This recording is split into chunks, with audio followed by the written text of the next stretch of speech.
The world changes, revolutionaries die, and the children forget.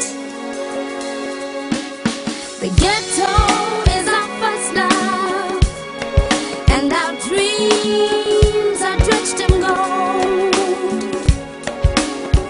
We don't even cry. We don't even cry about it no more. Are the beautiful ones really dead? Nizilibe noma nizala ngoma, nizala ngoma. Nizilibe noma nizala ngoma nina, nizala ngoma. Nizilibe. Sizolontsha incwadi ebalulekile. So at no point of today do I want to make it sound or feel like it's a somber occasion. It isn't, because historically, for anybody anywhere in the world to be able to publish a book, it's not there for everyone. So this, you and I today, what we're witnessing is a historical occasion. So please.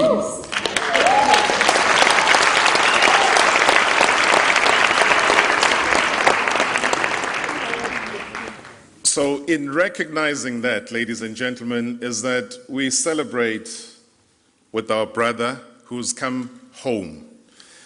And I am so glad to see so many of you here today, because you can't come home and talk to empty seats.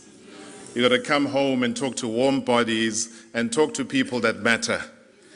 And that is why I am glad, I'm excited about today, because I do hope that many other people in whatever different spheres of life will go on and tell their stories. We don't celebrate enough in this country. We criticize a lot, and we don't recognize achievement, but we got a lot to say when negativity comes through.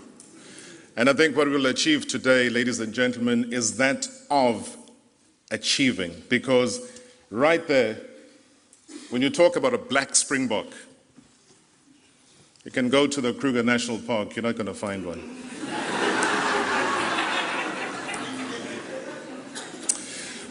All right, let's get to the business of the day. Before we even start, I want to ask the man himself, Thando, to step forward, because it is important to deal with certain sensitivities when it comes to books. And there was something that was published over the weekend that I would like Thando to directly deal with right now, even before we start with our question and answer and our conversation. Thando Manana.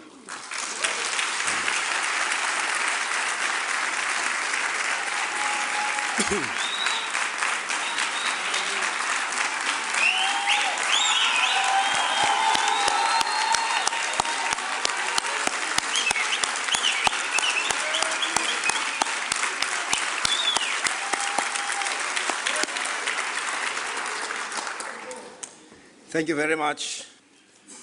I think before I read the little note that I had to go in my room and write down, I would like to thank Robert Temba Marawa. Igama lakhe nguThemba, so I call him Temba.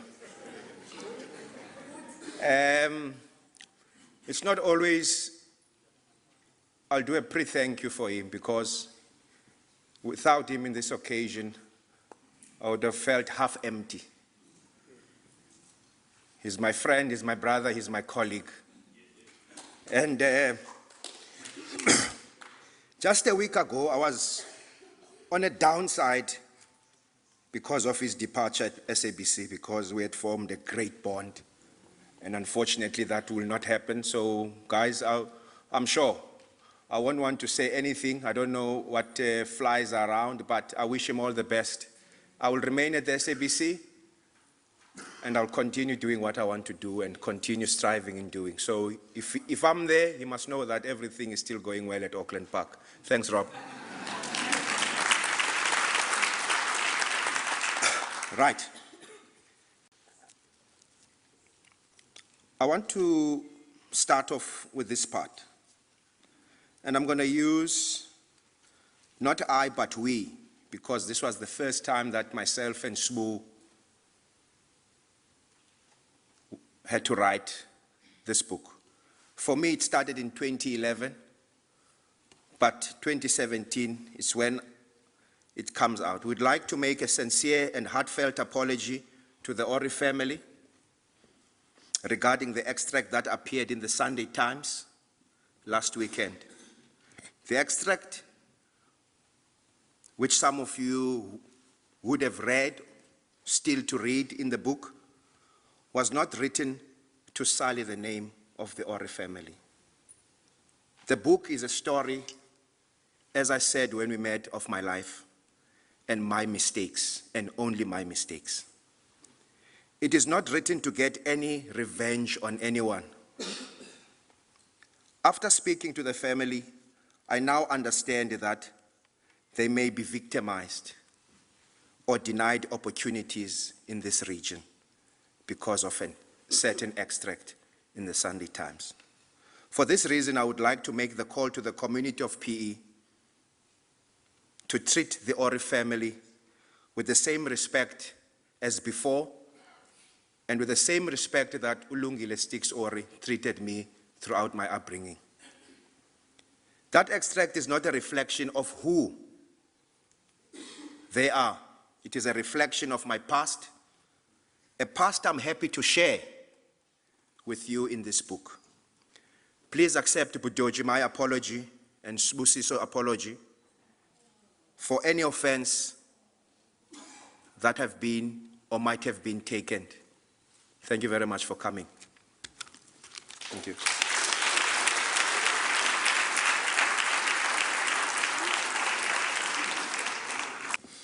All right, thanks so much to Thando for that opening and also the apology, and good to see the family here.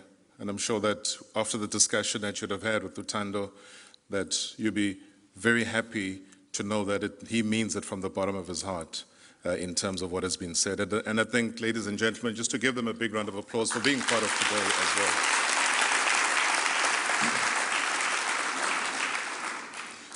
I think part of a journey is always an intriguing thing to try and tell it in a way that will make a lot of people happy or a lot of people sad. But in objectively reading it, and you'll find that it's about a very honest journey. I think when you see a final product of somebody, you will think that they lived a very rosy life. You will think that they lived the life that you and I can always dream of. But it's about the human side. It's about the struggle.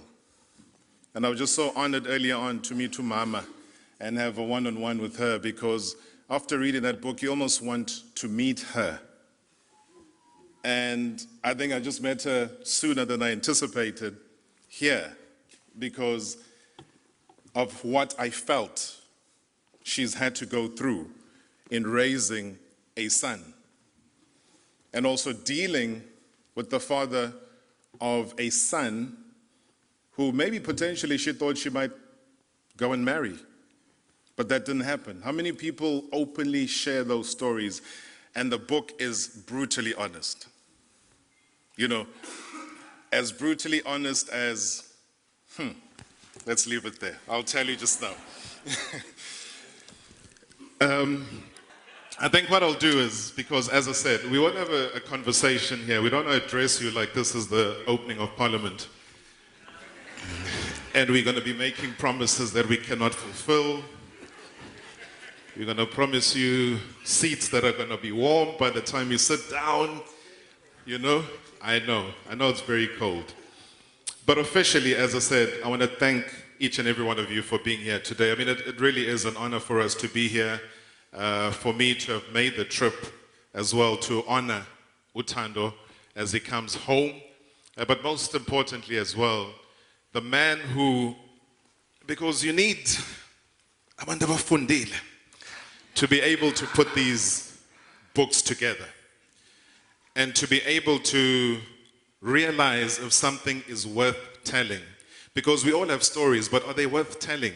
Are they worth you and I coming here to the Opera House to actually sit and say, what good can I get from the book? Why Thando? Why is he so special? Now, Usbu has been that person that's taken the baton. And he describes it very well in the book in terms of their meeting. And anybody that's had Thando Manana's handshake, you go for x-rays afterwards because, hey, yakubamba lensizwa man. Hey. Now I'm going to put on my tambo, jambalo. But since then, Sbu, and thank you so much. In fact, when you see there, Usbusiso Jigeli, so this is the man sitting right there. Let's give him as the author a big round of applause.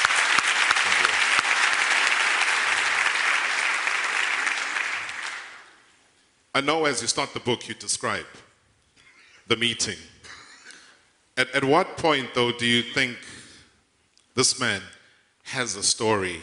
And who's the person that actually ignites that thought to say a book is pending? Thanks, Rob. Thanks for that lovely welcome. I've never been described as umuntu ofundile before. And just the first meeting with Thando, his reputation does precede him. He's a very domineering figure, you know. But I found that upon us meeting after, you know, my hand recovered, my right hand healed, he was able to melt in my company. We were very comfortable with each other. There was no preconceived notions of who he might be from my part, and he had no preconceived notions of who I might be. Or if they were, they melted right away. And Thando is very, he guards his rugby opinions jealously. And I found that he wants to know how much of your rugby you know. And if you fail to meet his standards, I critique you. And that's from just looking at you. And luckily, I passed the bar, maybe with 50%. and we hit it off from there. And then to get to that point where the book wasn't, we didn't meet because of the book. We didn't meet, and immediately Thando was like, I have a book. No. We developed a working relationship first at a show at Radio 2000. I was an analyst and a guest. Then we started spending a lot of time together. When I say a lot of time, I mean a lot of time together with Thando. And then when he felt the time was right, and obviously we'd been chatting casually about certain things, I'd tell him, hey, I wrote a story about Soli in the Sunday Times, because the Soli Kibilika story, as a journalist, it touched me, because that Soli's end, which we know, there's no way for any human to go, least of all a Springbok, and no one seemed to care about how black Springboks end their careers, whereas we know a lot of white Springboks end, you know, with glorified careers, post-careers, coaches and analysts. Then he saw something in that conversation and said, I have a story for you. Actually, I have many stories to tell which can be molded into a book. And from probably 2 stories, one of which was very X-rated, we couldn't keep it in the book, I immediately said, this is a story about not just being a Springbok, it's a story about just having a dream and just for hell or high water, anything that comes in the way, pursuing it. And that for me, whether you like cricket, whether you like writing, whether you like netball, this is a story of starting something and finishing it, no matter who says what.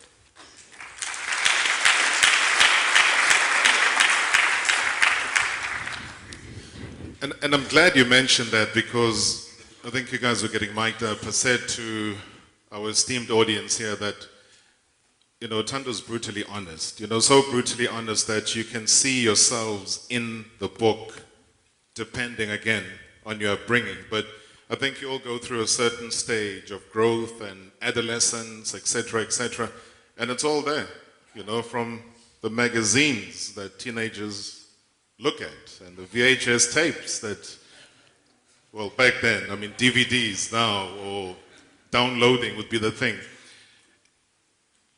How much control, Sbu, do you think you had to say, no, now you're going extreme. Don't touch that. And especially because we know how emotional Thando gets when it comes to the ill treatment, especially of black rugby players. The funny thing, Rob, is that he had to stop me. I'm not kidding, because we had an agreement that we put all our cards on the table. No reservations. And I didn't say that because I wanted to suck a certain story out of him. It's your story. Just tell it with a lot of heart, with a lot of honesty. I will refine it into a readable, digestible product. And it's a challenge. I had to put myself in there. This was the year 2000. He's a Springbok. And the way he describes to me, I had to feel, if he was feeling pain, I had to be sensitive to that pain. And I couldn't mess, you can't mess with a man's emotions. You can't mess with a man's stories. You can't mess with a man's secrets. If he decides to come to your house, he was willing to sleep on the couch. Fortunately, I have a spare room. To say, I'll spend many nights just laying there and talking. And you have to treat those emotions with sensitivity. So I knew that, okay, I've gone this far. There's no need to push anymore, because the man is saying all he could. We weren't trying to sensationalize it. We weren't trying to get headlines. We were just telling a story. And you will read in the story that it's about flow. We don't stay too long in any subject. We don't stay too long on any person at all, including rugby players and rugby coaches. A lot of people will say, yeah, there must be something there about white coaches. No, there's not a vendetta against white coaches or white players or anything of that sort. Thando played the game a certain way, and where he admitted, yeah, no, the flopile, that was a moomish from my side. He says so, and there were times where I said, okay, it's enough, Kakeni, take a break, let's have some coffee and just relax. We'll get to the Kontiki part. So now, Thando, I know that you're a very stubborn human being, and we appreciate that. So I don't want you to be kind now. I want you to place in the picture, the mind of the people that are here, why this venue is significant for you. And I know you see this big, rugged man, and nowhere in your mind can you ever imagine this man being part of a drama, being part of a play, whether it's Sizwe Banzi is dead or any other play. You cannot imagine this huge man that can cause an earthquake if he trips here. Why? What happened here in these four walls?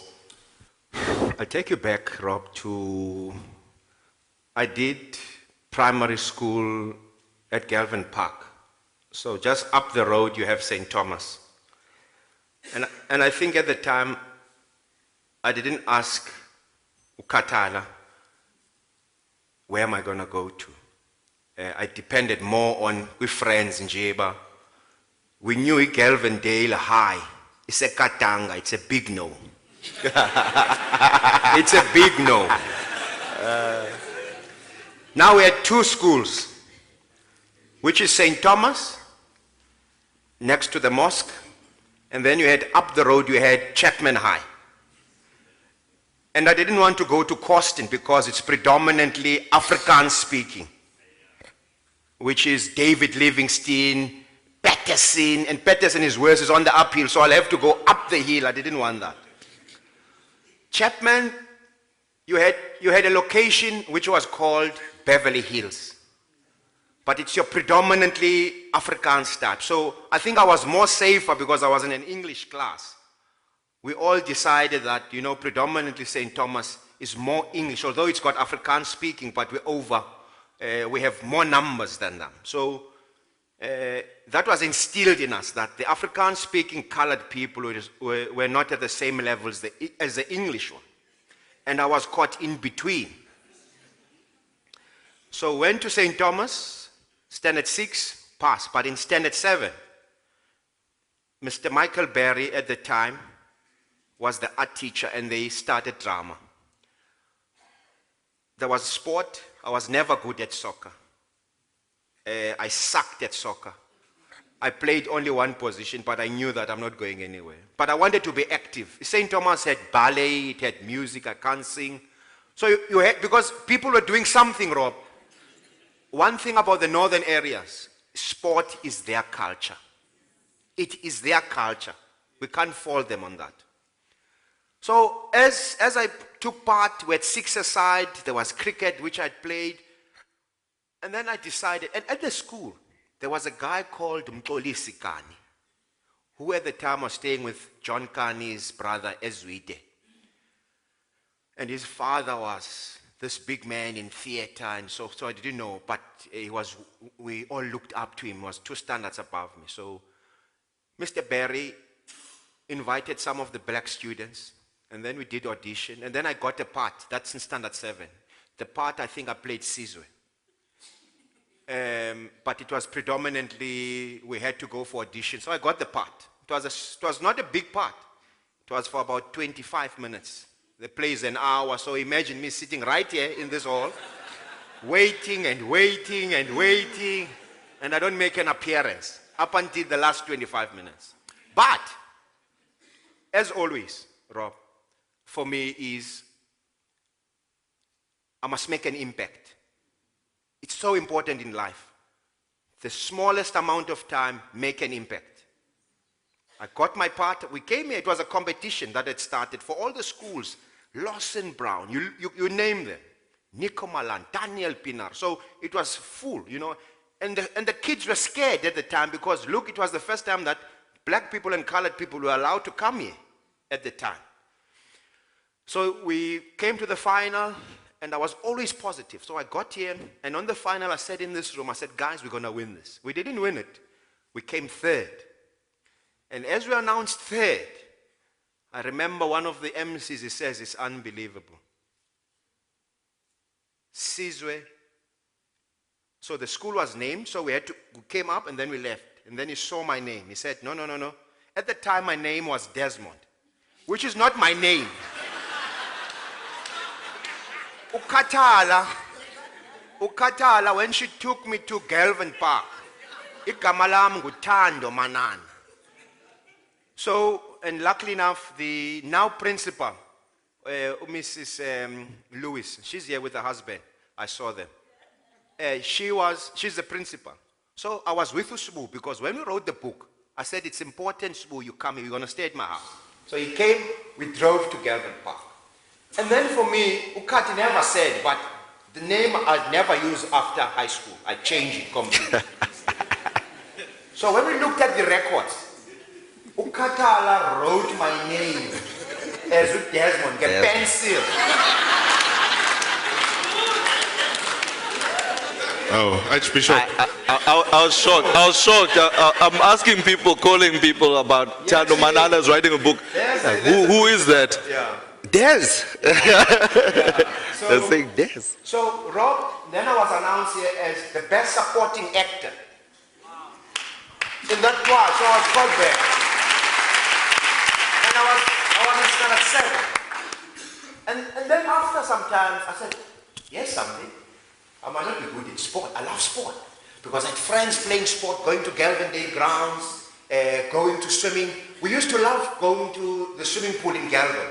One thing only, we want to watch the girls.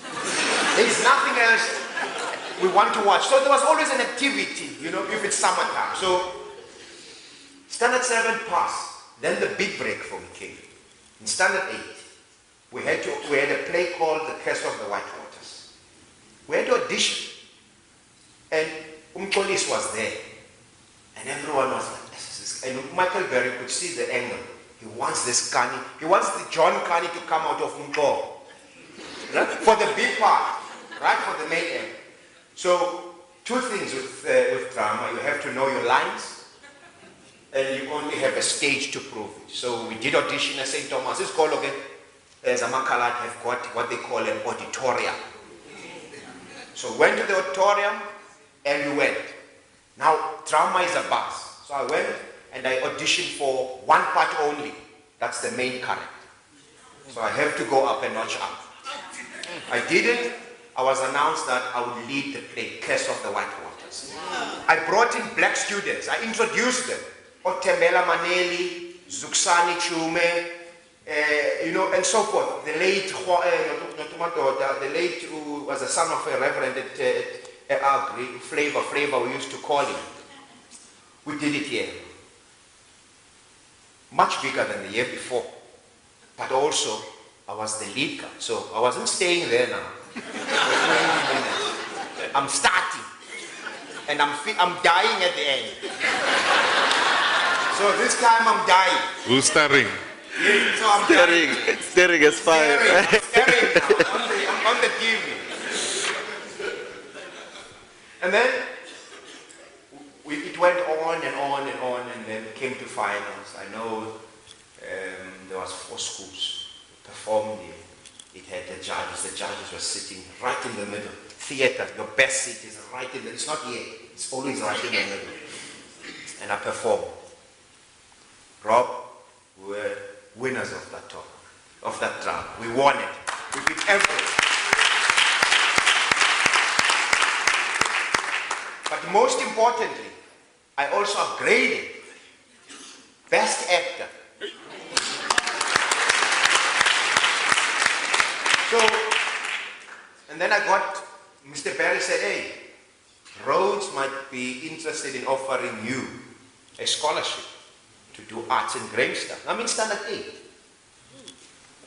And I mean, not to kill it all, so many change. But, put that aside. I do Caesar Banz's Dead. Oh my. I achieved something that I think many people would want to know how I did it.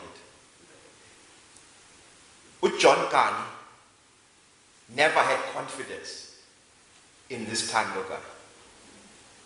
The only horse that backed me was with that Winston John. And JT. So that's how I got back, because I still loved the thing. I still watched, everything they did. I know there was the diamond thing, there was that thing of the diamond Winston White. So I said, hey, I want to do Switzerland. So I read on the internet that they're going to go overseas, and they were finishing off, closing the curtains on season. Now that was 2 years ago. So I went to that, John, I've got this thing. He said, no, I see a problem. Talk to a guy called Manny. He's in Cape Town. John is in Joburg. But talk to this guy. Now, I will give you as much head-ups. And check this, I went to his house at the time. I flew to Cape Town, went to the Baxter Theatre, and I met this old man. We sat down, he was expecting me, obviously you have to make an appointment, so he expected, I was there, hired a car out of my own. I said, I want to do Caesar Banz instead. And he laughed at me. He asked me, do you have sponsors? I said, no. He said, are you sure? Can you pay these guys? These are international guys. Can you pay them? I said, yes, I can pay them. I said, okay, fine. We'll give you a contract. I'll speak to John. You'll hear from us. So on my way to the airport, I phoned Winston. I said, I spoke to the guy. Please, I want this thing. Just talk to John. I didn't know fine. So the following day, I go to his house. And I told John, I think you must go to Sasa because of the Herald. He's having the croissants. And you have to wait for him. So in the kitchen, I said to him, I'm back. And then he said he spoke to John. But John is not happy about this. But they'll give me timelines. Okay, fine. So I got timelines wrong. They charged me a certain amount. I think it was 200,000.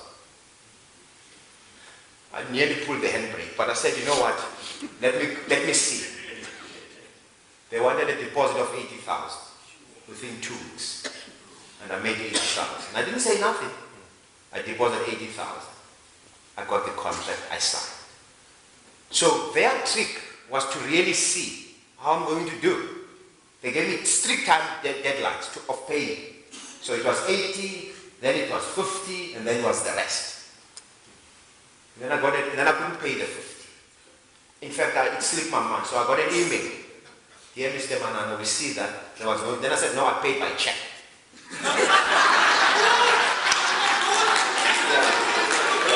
Because it's 7 days, you give me breathing time. As a prostitute, but not transferable. So I paid by check, it went. And hey Rob, and I know Tato really is not saying I'll do it. Fine, I continue. I'm looking for sponsors. And then I meet a lady that's the best PR in P, Michelle Brown. I go to Michelle Brown. Michelle Brown, earlier, Rob, had asked me to do a cocktail for the Springboks there at Grey. So that's how she knew me, and we had the first nice interaction. After that, Michelle went half immediately. And I knew. I sat down, I said, Michelle, this is what is happening, A, B, and C. Within a week, Michelle had organized me 10,000 rands from KFC then. He had 5 weeks. From that, they knew. So he said, hey, good news. We've got 10,000. I got the 10. Now the 10,000 helped me with the banners, with all the other movement. So I had that. And I'm looking for sponsors. And I got sponsors, Rob at the time. I got Mhlobo. At the time, Mhlobo had cash, so they gave me 50,000.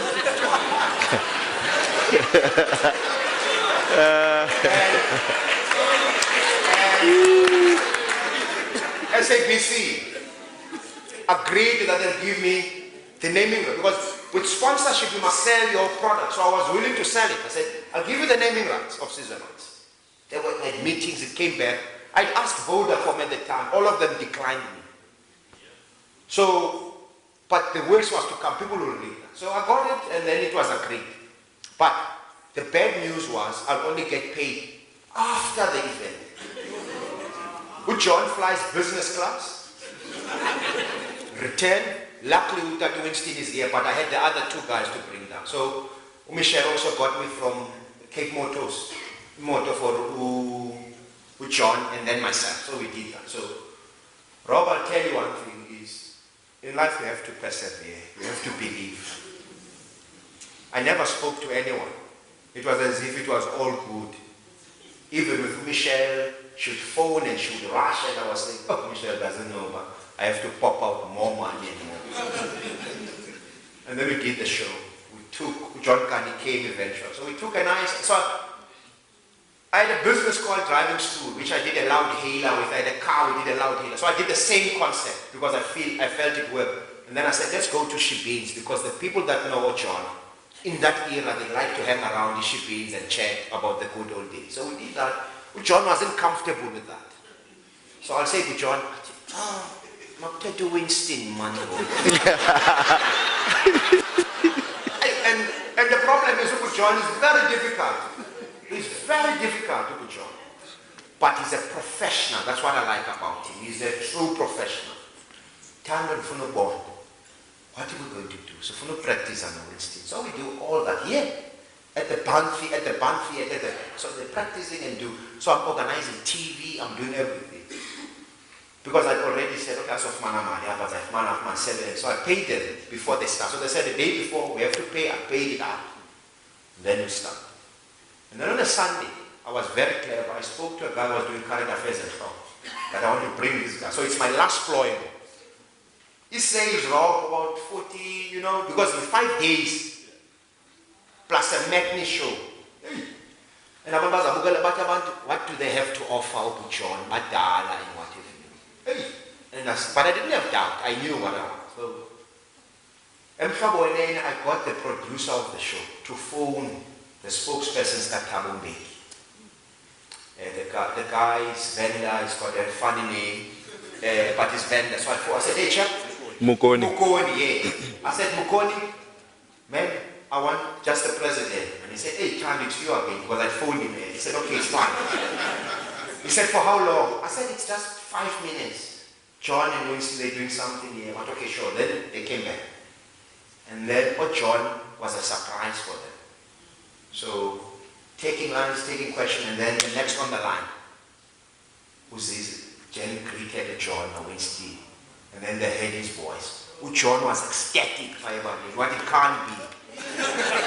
So, on the line was Thabo Manana, phoning the 2 actors, me being there, watching it unfold.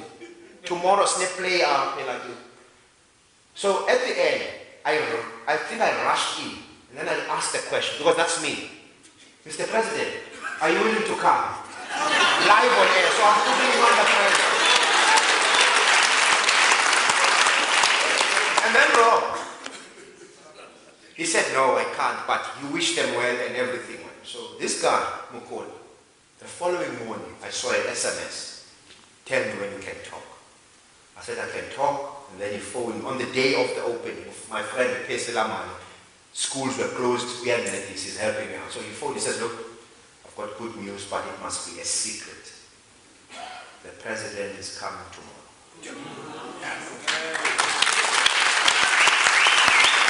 So, and Rob, I'll cut it short so we know why and the relevance of me coming here.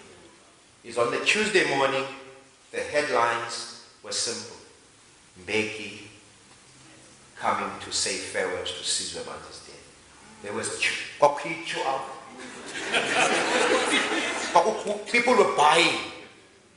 From that Tuesday, he flew in with everyone, the whole entourage. Frank Chika, we hosted them on top there. I brought them in. The mayor was here. Everyone wanted to be involved. Tickets. Now, you said it.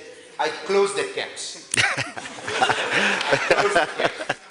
I was only giving to my sponsors and to Michelle only comps. You'd have people wanting tickets, and they say, go to Thando. And they, oh, money, pay please. Pay. I'm sitting here, my office was at the back. I didn't want to talk to people. I wanted bums on seat. And it worked. On that Tuesday, when the president arrived, I rushed west, I think it's Russell Road. All my jerseys, framed and everything in my house, is done on one guy, Colin Wells. I went to Colin Wells. I said, Colin, I've been doing business, brother. I need you to frame the poster. The guys have signed it.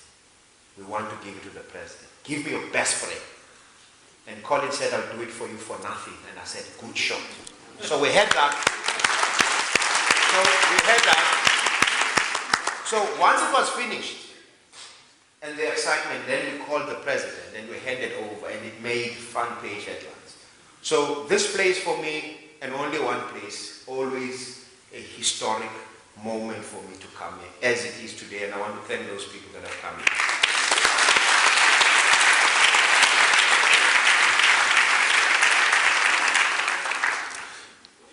I deliberately went that direction because you all thought I'd start with the rugby. That is too obvious. This is a human journey, it's a human story. And I think the one thing you'll appreciate about it, again, as he elaborates, this man, I don't know where he gets his memory from. Maybe Mama, I'll have a discussion with her later on. There's no one with the memory of names and all sorts of things as Thando Manana. The detail, the street names, I think he even knows butterflies that fly by name. With Spumbozo, hey, okay.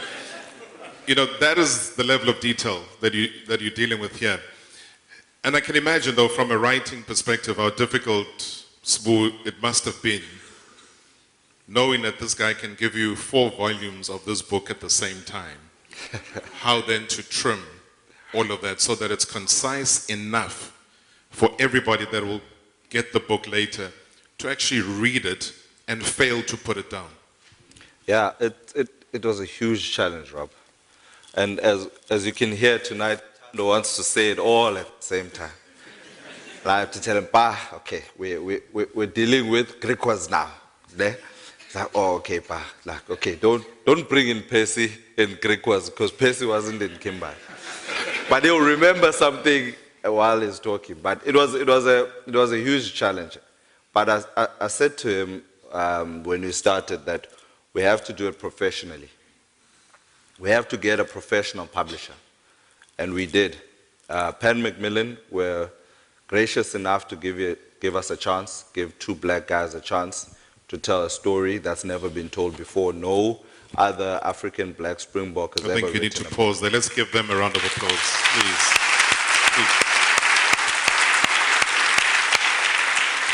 And it had to be professional. I told Thando that I don't want whoever played any game that is black wants to go back to Penn Macmillan, wants to go to other publishers to say, yeah, no, we can't do another book with black people. You see what they did. I didn't want that. We had to be absolutely professional, and I think we were. Otherwise, we would not have had the editors that we were lucky to work with, that refined the book, make sure it's easy to read. Also, a lot of people think just because you're writing a book, it has to sound clever. It has to sound like a textbook. You know, so they were very, very helpful in simplifying the language. You know, I'm a former Sunday Times writer, so you know I can get overboard sometimes with some words of the Queen. You know, so so they were helpful in that regard. No, but it's very easy to digest. They said, look, read Trevor Noah's book. Trevor Noah is in the States. If you are able to digest Trevor Noah's story, then you must strive to make sure that Thando Manana's story is as easily digestible as that. And I was just so glad that we were part of a stable that's published A.B. de Villiers, Trevor Noah, Thabo Mbeki, Thuli Madonsela is coming, Kamo Seneke, huge names, Rob, huge names in the corridors of Penn Macmillan. And now it's Busiso Mjikeleso and Thando Manana.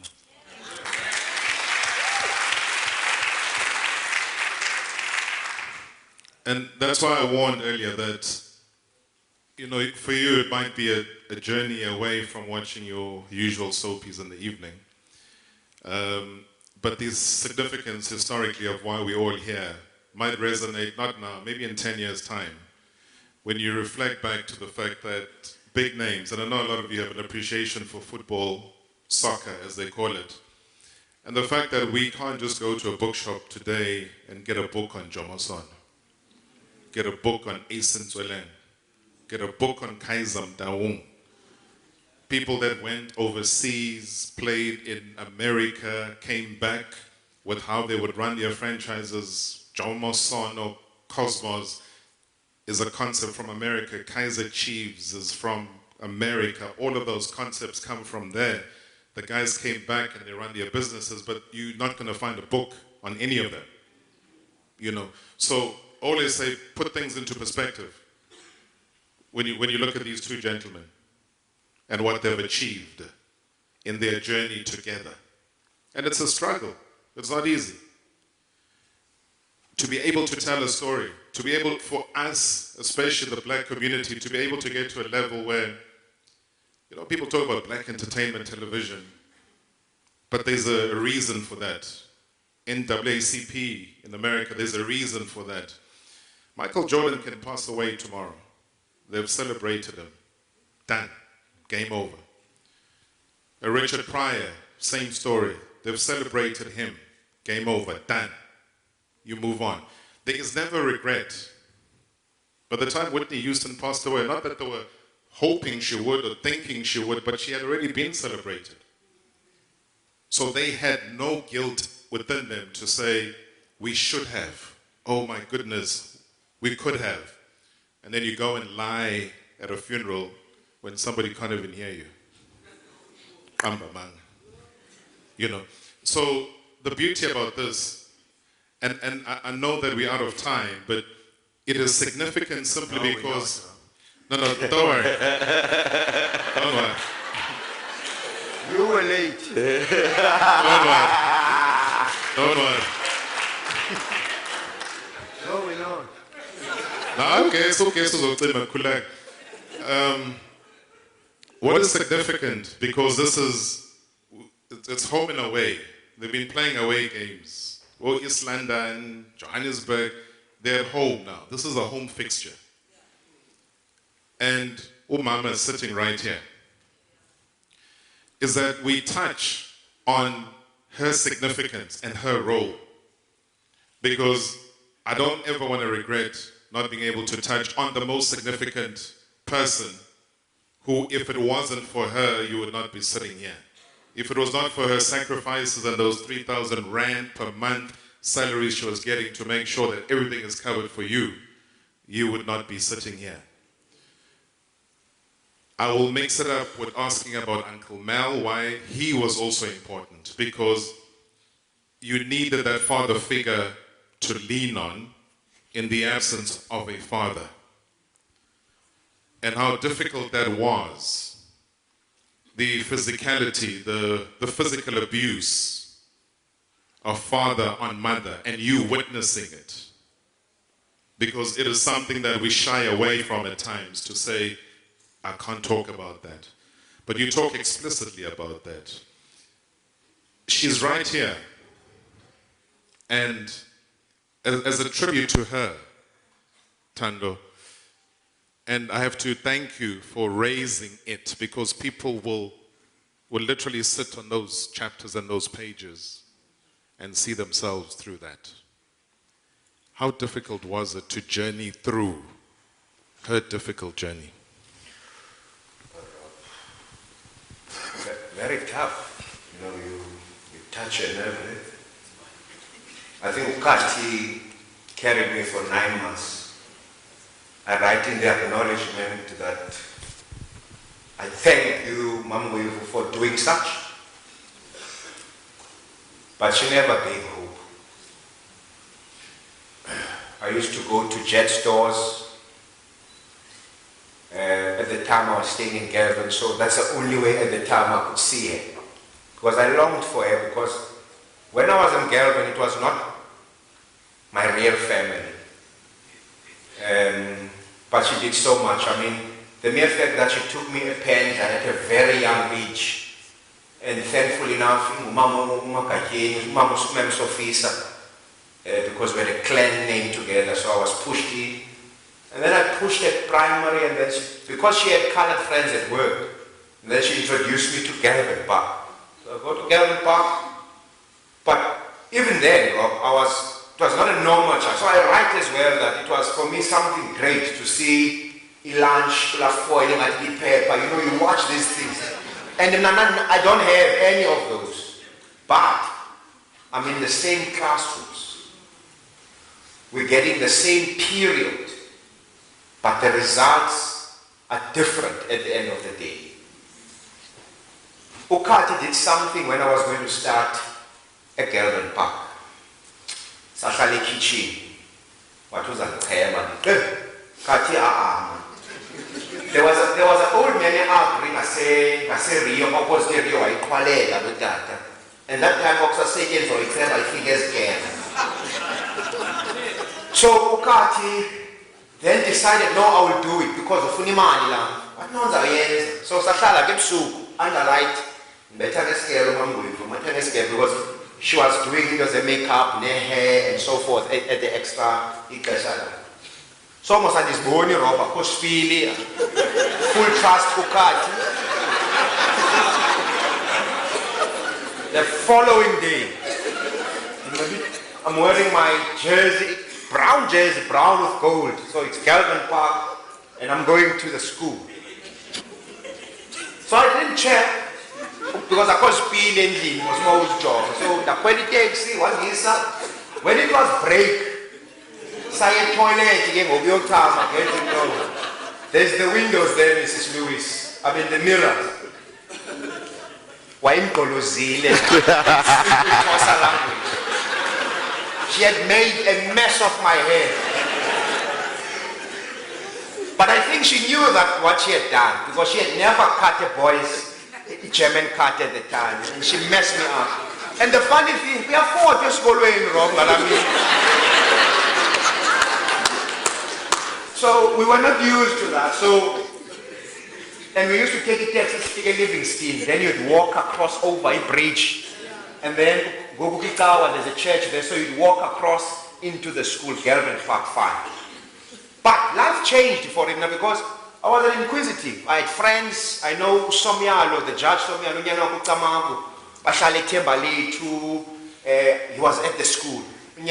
Kaya Majola was there at the time. So I got to know them. So it says a look she. So making friends, and now figure when you get to the Somialos, the father is a lawyer. So you see different things. Okay, microwave.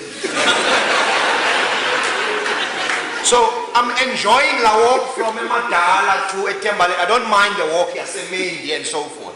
But I know when it's childlike time, I go back. But I always appreciated what I saw and how I saw other families. They treated me well and so forth. So that was my friendship there. I was never a needy child. I appreciated whatever she did for me.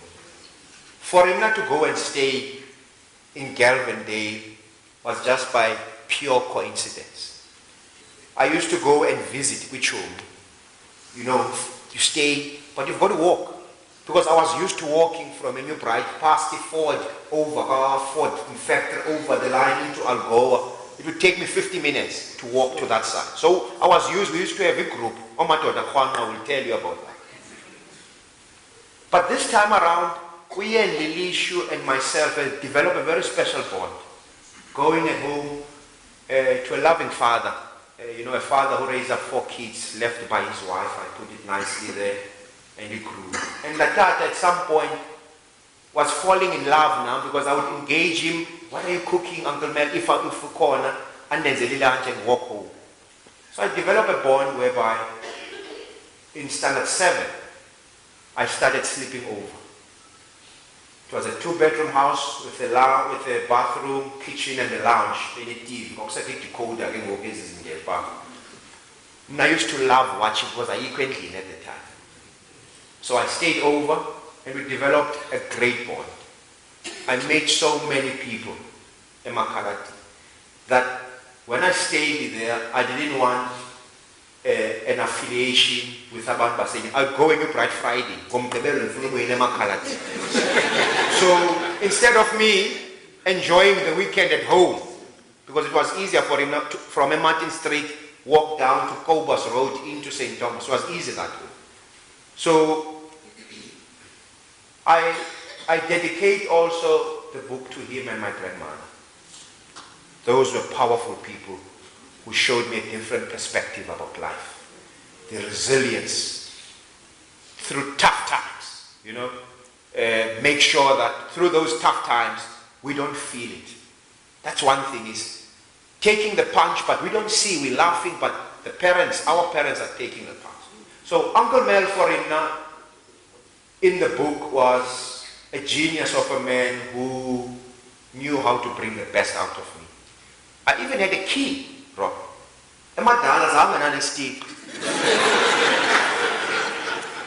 Because there was always someone in my dad. There was always someone. But I never had a key. But when I stayed at Galvin Day, I had a key. Trust. Trust. We had 2 bunkers. I took the top one, but I fell a couple of times. Come down. Forever grateful. I once, and I quote in the book, Mike Tyson story. I quoted very well with his coach at the time. Mine was, unfortunately, was not that extreme. But why I touch on it is we have to understand that we have to live within our means. And that's all I did, and I appreciated it at the time.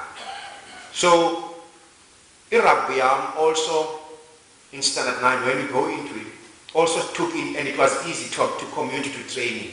But between those two Those are the pillars, bro, in my life. Pillars, because Uncle Mel never knew me, but Ukatala used to make time to go and visit, just to show that at least she's still the mother, which I appreciated, because someone would have just left me there. And the old man used to do a nice dish called chow mein, which is a Chinese type of food. And she would give my mom and would have, and she would go again as well from Kuyo Yongela. So Kuyo Yongela is, when I was outside, I think overseas, when he died, I left everything to come and say my farewells. When I get backside. So those are the people that are always, when I look at myself, I look at how I was. Mom, the funny thing, I'll say this, sorry. I like this story, Katalagastan. I was caught smoking a craven a mata. Now, I stole a cigarette. I don't smoke, Rob. I've never smoked. But let me just quickly. So I was caught smoking. And then, you have Nyango, opening Papizul and opening his eyes. Kellypes go Toby, and I'm smoking. Him and the craven he's got a mint feeling. He trying, so I'm done. So when I open Nyango, but what I learned from that was, what I did was wrong. And I never touch a cigarette ever in my life. So those are the principles I live by. Wait for the right time to really go for what you want. But she asked you a very important question. I'm just highlighting this because she asked you a very important question. The moment the door opened and she saw you smoking, and she asked you a very important question. What was that question? When's I?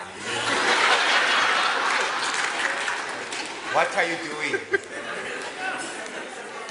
I say it's an important question because you are doing what you are doing. And it's not going to change. You are smoking and you are 7 years old and you are a disgrace. You need to be beaten up. And on top of that, I'm an altar boy. People don't know that. I was the altar boy at St. Stephen's Church. But I never stopped drinking the wine, Rob. I used to enjoy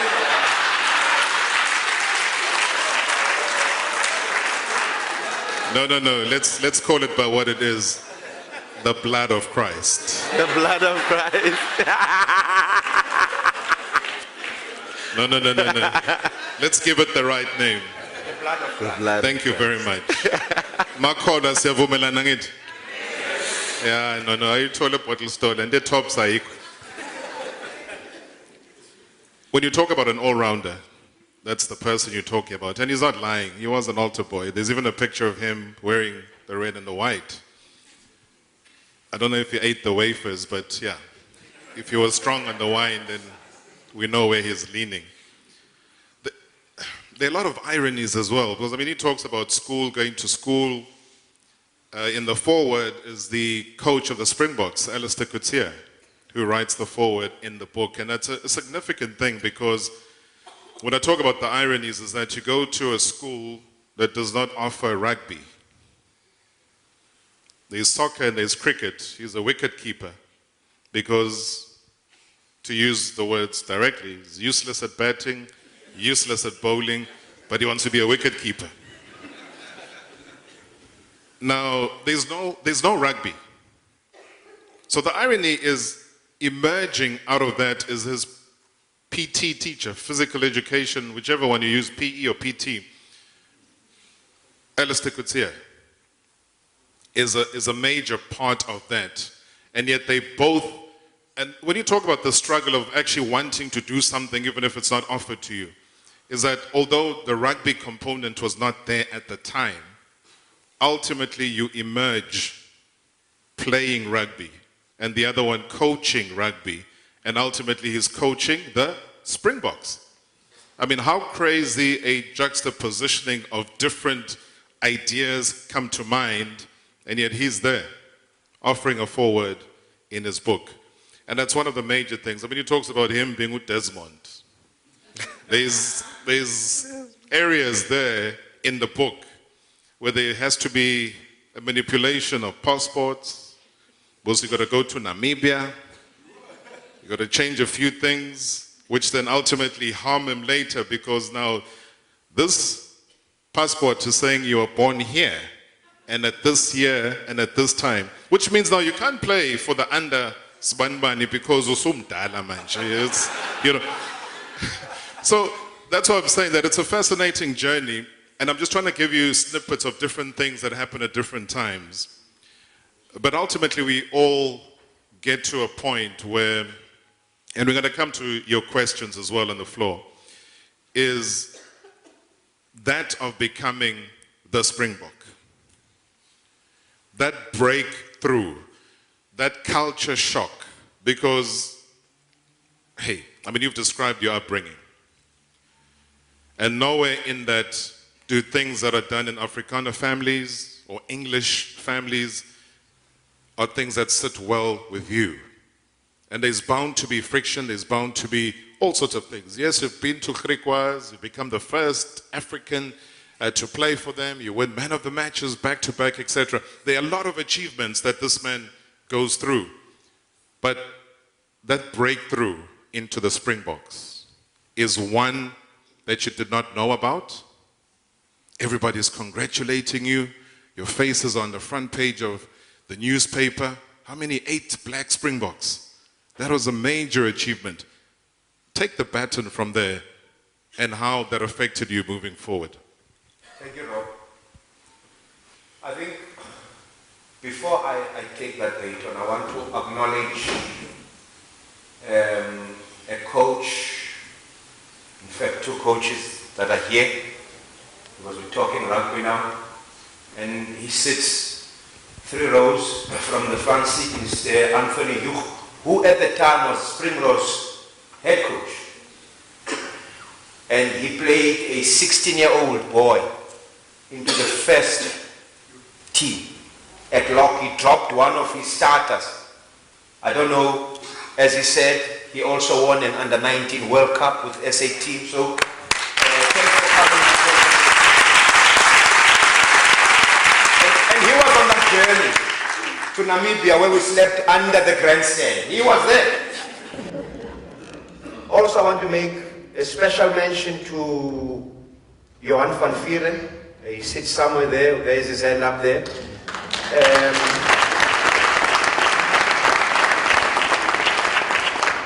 At St. Thomas, we had it when I was in Standard 9. People will read. So after Standard 9, I was captain, I was playing, and I was pulling out. It was like a lucky packet. When I went to Standard 10, there was no rugby. So I had 2 schools, Hillside and Chapman. They wanted me on that. But he was a smart guy from Chapman.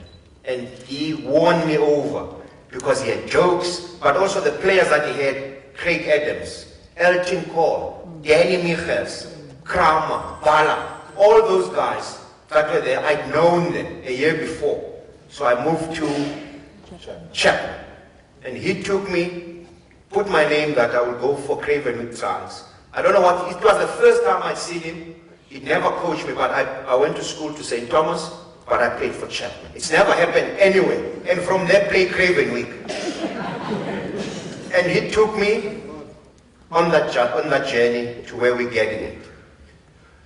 Year 2000 was not only special, it was the rewards. Because I'd gone to Kimberley after Eastern Province at the time, had thrown me out of a moving train. But Bela will tell you there,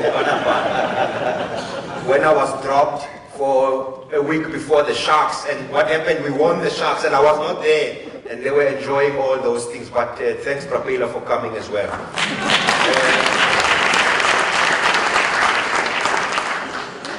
The good thing about me, Rob, and why we mention Uncle Mel and everyone and the colored people, I learned a very important language, and that was Afrikaans. Remember coming from Galvin Park, I went to St. Thomas, which are predominantly English speaking, for all the other African people. But for me, I told myself I have to learn the language. And the best way to have the language is for me to get an Afrikaans speaking girlfriend at the time. Because much easier. Because you're in constant chat, your friends, they don't care, they'll accommodate you. So I learned the language. Sorry, is that called strategic dating? Yes. Yes. So, fine enough. These things were like a puzzle to me. When I got to Kimberley, it's the worst trip. It's a trip that I took, Soli Kibilika took, and Delisha took. Because we had to take a bus right down here, Rob, in the Cape, at 6 o'clock. You get to Bloemfontein at 2 in the morning. Because the bus here, Gauteng. So I waited there 2, up until 10:30 in the morning. I couldn't go anywhere. 10:30, I get a phone call, the driver is coming. His name is Marius. I said, fine, I'll wait with the development officer. He came, picked me up at about 11. Now I have to drive from Bloem to Kimberley. It's another 120 k's. So we drive there, we get there, the CEO and Swayze de Brey, who's now the coach, assistant coach of the Lions, they're not there. So from 2 until 2 in the afternoon, I didn't see the coach. So I had to wait that time to meet the coach and the CEO at 2. But when I arrived there, I immediately sensed 2 things. One, they're not speaking Zulu. I don't know the language. I didn't know then it was Tswana. But even the garden guy, I mean the guys doing the grass, okay? Even the guys working, black guys, they speak Afrikaans. So I immediately said, I'm not going to speak Afrikaans. It's my trump card. So I got there, I purely spoke English throughout my career. So at training, there would be calls or moves that would be done. So, and then they would worry a little bit about me, but I would say, it's fine, tell me after training. But I know exactly what they're saying. And that is why,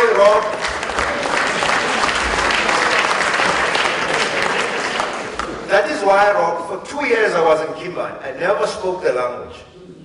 However, I even went to Andre Magraf's house. I spoke English with the man.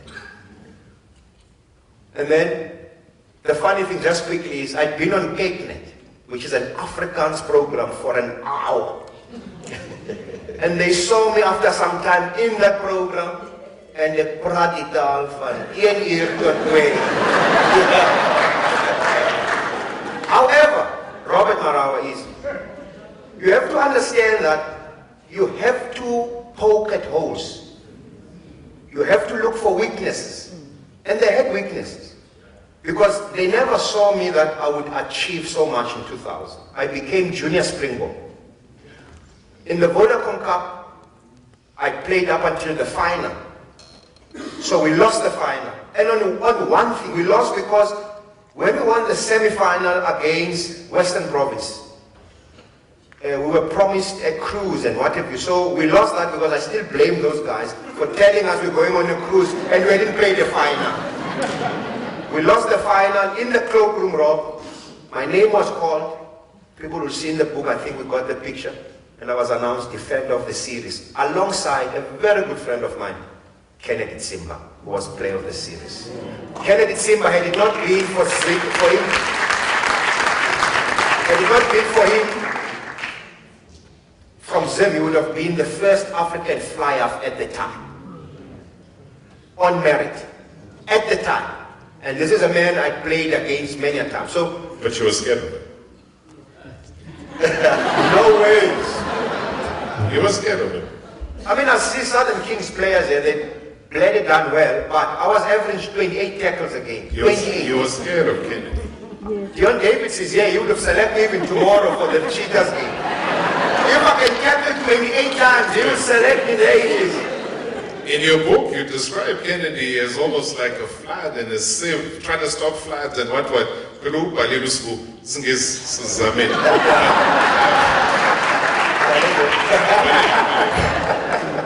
But Rob, in hindsight, in that 2000, the bucket list was full. I played under 23s, we played African Nation Cup. And then once we concluded, I played for the Barbarians. SA Barbarians at the time. And I curtain raised for Springboks versus the All Blacks. So on the sideline, you watch the haka. You watch the guys. And I'm in the SA Under 23 team. I swear to God, I wanted to be playing against the All Blacks on that day because that's the closest I'd been to a test match game at that stage. Alongside, because when you Captain Raso, you'd get an opportunity to be near the touchline. So you see the guys close by. So when you make the announcement where I was in Tamlana Street. MacGyver. MacGyver, we are related, the two of us, because the family Thando Manana is from Tamlana. So I used to go and assist. Even Rob was already playing for Crickets, but I used to go and assist. One reason only. When which he had a car, so I was driving, and I used to enjoy driving. So I would do anything for the guy. So I was at his house. There was a squad announcement. SA Under 23 would go and play in Morocco in the final because we had won our section. The coach was Alistair Kutsi at the time. And then the announcement came for Under 23. My name was not there at all. So I was furious. I thought maybe I've dropped or because we had a 2-week break. So I don't know, but they'd taken the passports in. But I didn't know the passport was going to be for something else to come. And then they started. The Francois Davies, who's now a deputy president of SARU, was the chief selector at the time. So he read the names. Silas Nganoni was the president, hails from this town. They read the name alphabetically. I don't know why I tuned in because I was already disappointed. I'm not in the SA Under 23 side. And then when they read and they came to the L's, it was unbelievable, the next name I had. They read my name on national television that I'll be touring with the Springboks. The first black from this town.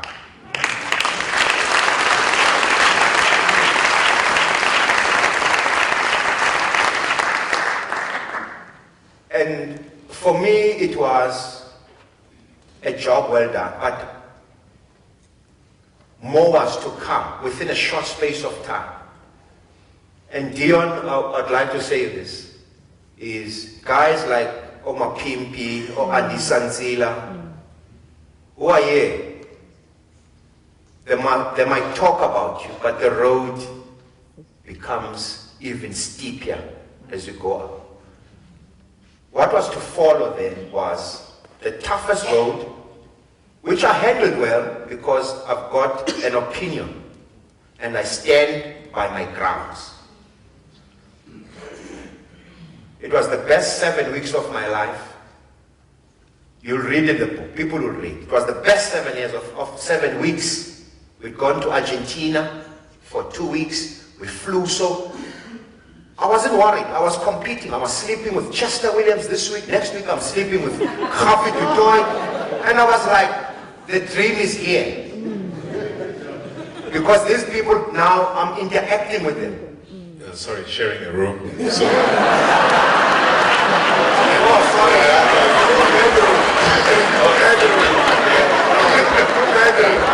sorry.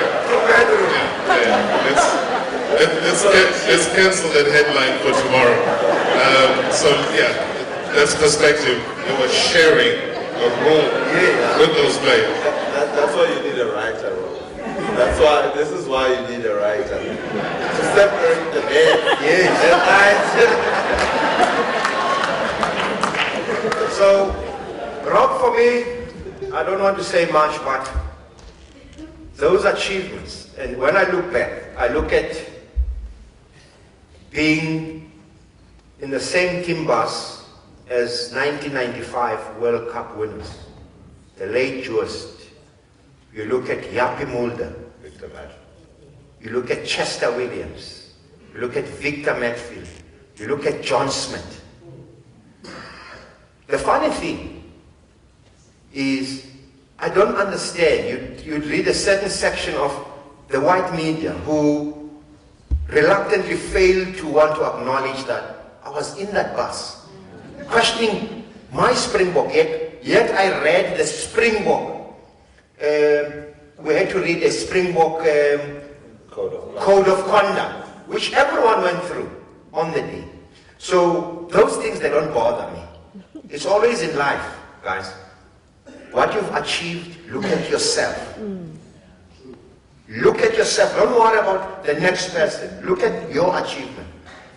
That is why, Rob, it took me 7 years to have that finished product. Because I looked at myself and I believed in myself. So, through all those trials and tribulations, was always work in progress. I acknowledge that. I acknowledge that for Saru, Mr. Nula is also here. It was the first time for a touring Springbok to have 8 players of color, and we were put on the Sunday Times. I remember I was going to church. Sunday Times, all our faces. It was the first time historically by Harry Verlion at the time. I was a Springbok coach, and we were there, and I was the happiest guy, but I was the loneliest guy. Ukati never wanted me to play the game. Never. But her joys, I could not feel it because I knew she had never wanted me to play the sport. But I'm glad to say that when she started appearing on Drum Magazine and TV, I was able to say that is why I played the sport, to make you as my mother very happy and proud. Parents in this room should make sure they give their children 110 support. We should learn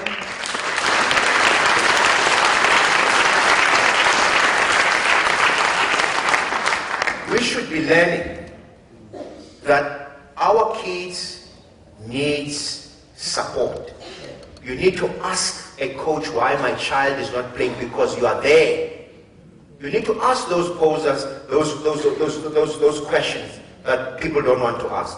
But also what's important is, for me, in that journey, I'd gotten to the pinnacle of any rugby player's dream at the time.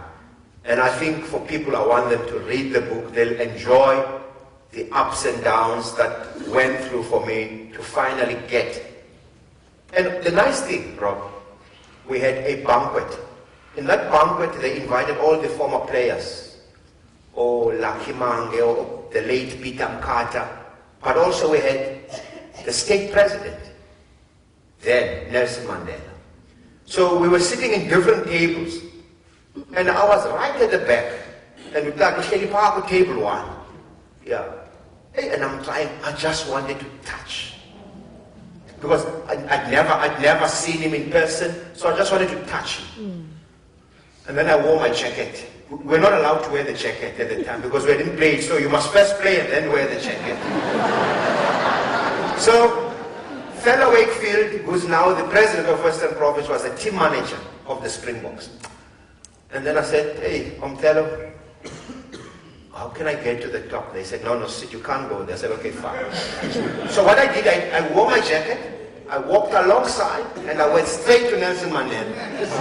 Because I'm wearing my I wasn't supposed to do that.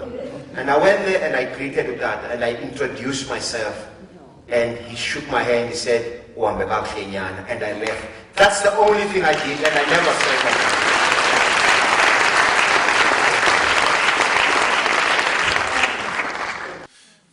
As I said, the journey continues. Let me give you an opportunity as well to be part of the conversation, ladies and gentlemen.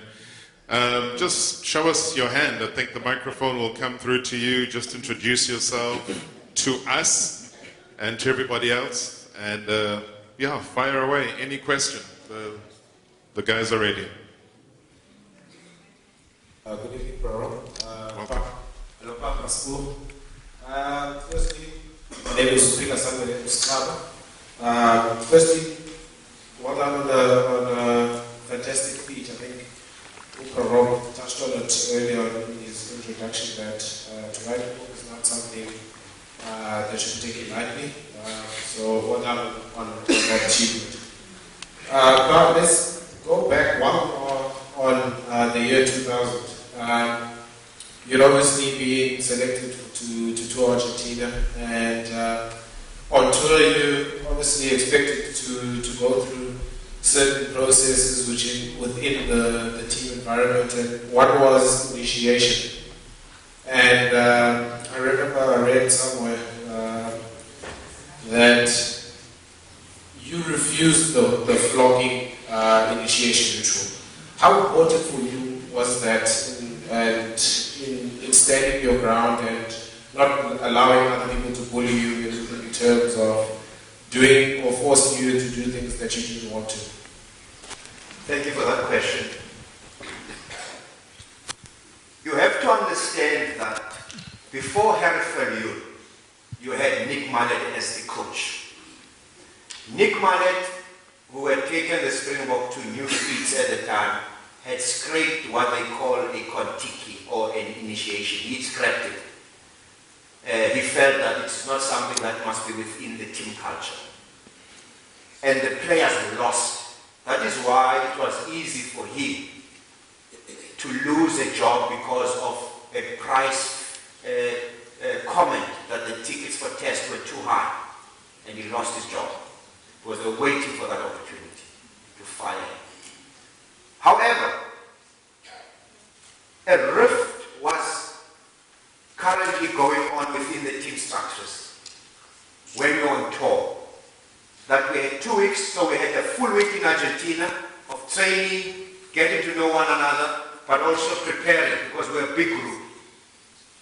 So the senior players at the time, Mark Andrews, Andre Venter, Jos van der Westhuizen, Percy Montgomery, Robbie Fleck, and all those guys had been having discussions of bringing back what they call a kontiki. Now, a kontiki is something that I got introduced first and foremost when I was with the Mighty Elephants at the time in Boet Erasmus.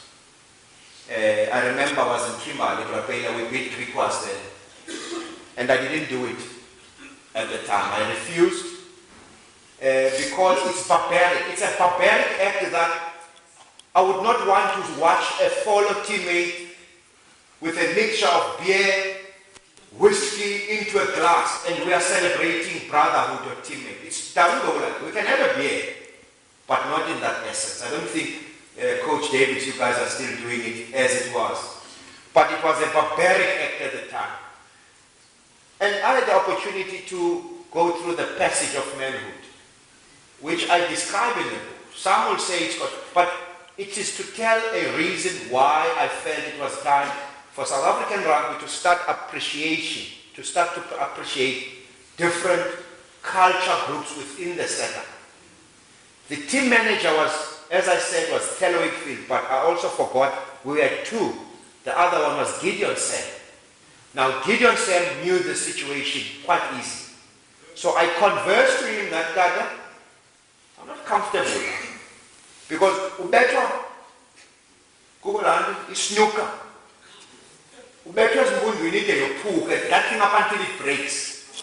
It's a punishment which, for example, the excitement of being selected, it ends there, right and there, because I don't think that it deserved that type of excitement or celebration. So I refused. You had guys like Dion Case. I said to Dion, he came into my room, I played with him with Mighty Elephants then. I said, Dion, I'm not going to do that. I'm prepared. And this is why the news broke.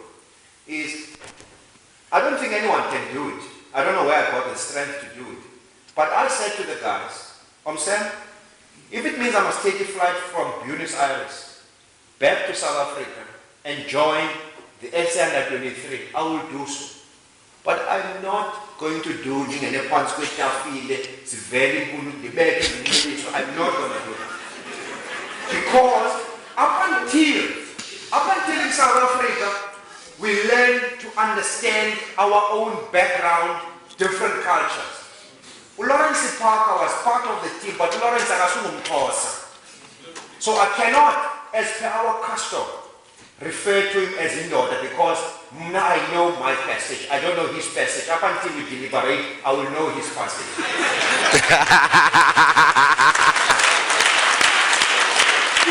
So You must understand, something was brewing in history. We had 8 black players. But I could not let and watch my fellow guys or fellow Springbok not open their mouth. I said to Quentin Davies, if you're not happy, you must say.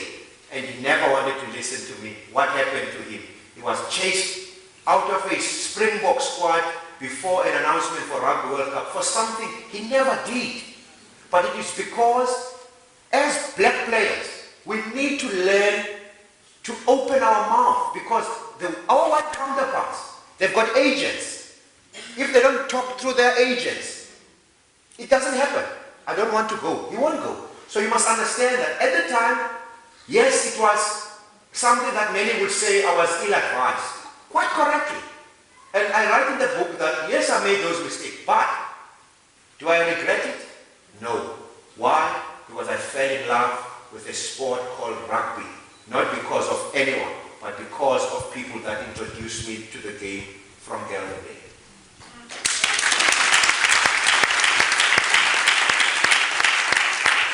All right, let's take, is there another, yeah, 2 more questions there, yeah?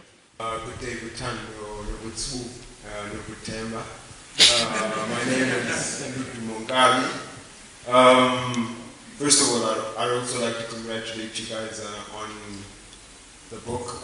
It's a great achievement, and I think in a media space that is generally white dominated, it's good to see, a black author and a story about a black man and a black rugby player, and I think in a game that is white dominated as well, But yeah, and I think you both know that I know this, as true advocates for black rugby players. I think, I've followed you long enough to know that. And were you vigilant of the title, that it would not have any negative connotations to it, and especially in a white media space that continues to sometimes demean anything that is black associated, especially in rugby. So I just wanted to know the whole process behind the naming of the title of the book. Thank you. Great question, thank you so much. I'll take this one. Thanks, Lutz. Thanks for coming. I think the title of the book it mirrors the whole theme, or what brought everyone here, is the fact that a black man should not be ashamed to tell his story. You can't run away from the fact that Thando was a black Springbok. He's not isolating himself from the rest of the Springboks, and he's not isolating the other black Springboks from the rest of their colleagues and their teammates. That said, there's a chapter, a very, very important chapter in the book on Soli Kibilika. And it was the hardest to write, Rob. We've had to go down on our knees and find information that is very, very difficult to find. Because Soli had this relationship he had with Thando, I had my own affiliation with the story of Soli.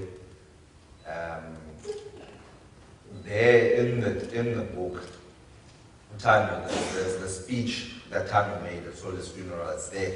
It's almost a transcript, an edited transcript, almost word for word of what Thando said at that funeral. And I'm just gonna summarize it, and in everything he says, from giving the tribute to daring Eastern Province Rugby Administration at the time, and Alan Solomons was the coach. And I see Eastern Province coaches love sitting in the front, because in in that function he was also somewhere in the middle to front. Thando goes on to say, this is what it means to be a black Springbok.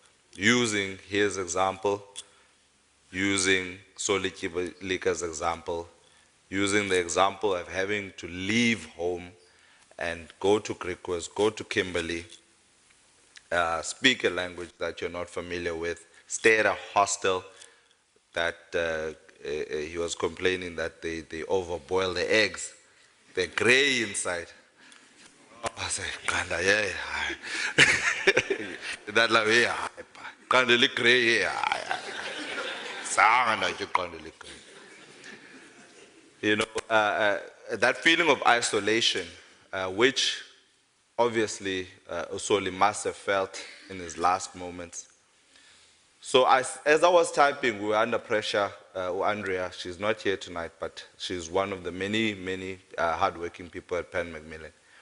She was pressing me for a title. We need to market the book. We need to market the book. Where's the title? Don't have a title. Dololo title.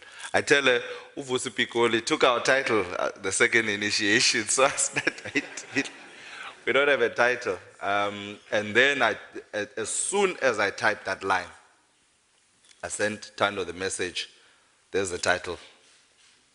To be a black Springbok. And he comes back to me. He's like, brilliant, pa.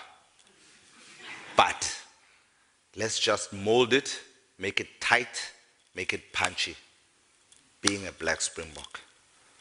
We sent it to Andrea. Andrea said, I love it. And here we are today.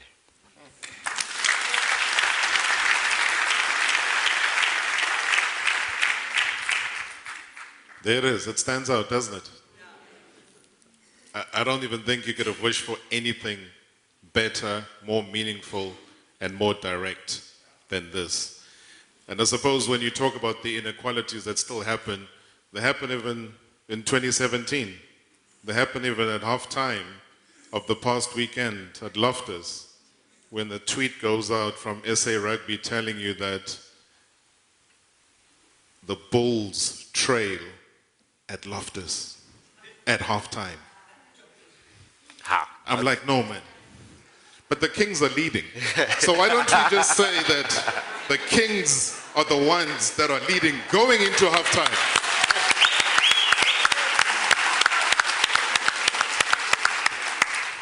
Let's take a question from the back. Good evening, Rob. Good evening, Spook. Good evening, Kaje. I know that voice. My name is Makai. Suguma Tata man, how? Mama said, Jack. Thando, I wish to congratulate you for all your achievements. And I guess in the current situation where we don't have role models in our communities, I think you are one. There is a giant here next to me, which I think to him you are a mirror. Mzwani the stick, you are to him. We are running short of role models. That's why also our communities are doing this. However, in a lighter note, Thando, you narrated that you never had an ID, you never had a passport going to Namibia. What else you didn't have, Thando? You didn't mention. Do I say Thando? You're saying, but Makai, uyambuza ukuthi ubani kahle hlelo umuntu siye Home Affairs. Rob, uThando wayengenayo passport. Wayengenayo na mix. Intoni nje wayengenayo bisithetha ngokwami. Wethetha ngokwami.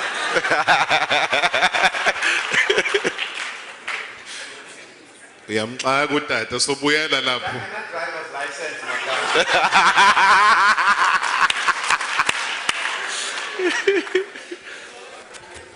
Then what time? Then what time? Hey, engathi kune yazini asiyekele i-twine edition 2. Syria. Wena uzobhala forward. Say booker in advance. Bekunesandla esikhona la. Thanks Makai. Good evening, ladies and gentlemen. Good evening, gentlemen. Geez, I actually only want to greet the gentlemen. Sorry, ladies. My name is Bob Drai. Thando, well done. was following your journey, and then you gone missing, and to resurface for me not too long ago, and so to have bought the book and followed your journey thus far, it's fantastic. As Mr. Jack says, there is not enough role models, but the question is, the struggle has not stopped. This book is only the start. Where to next? And I want to include all three of you actually, because Robert has left SABC. Where to next? It's a hat trick. Sport is supposed to be the unifier. Sport has built bridges, but sport is still, and especially rugby, is still divided. Where to next? What happens next? The book is there, but the struggle doesn't stop.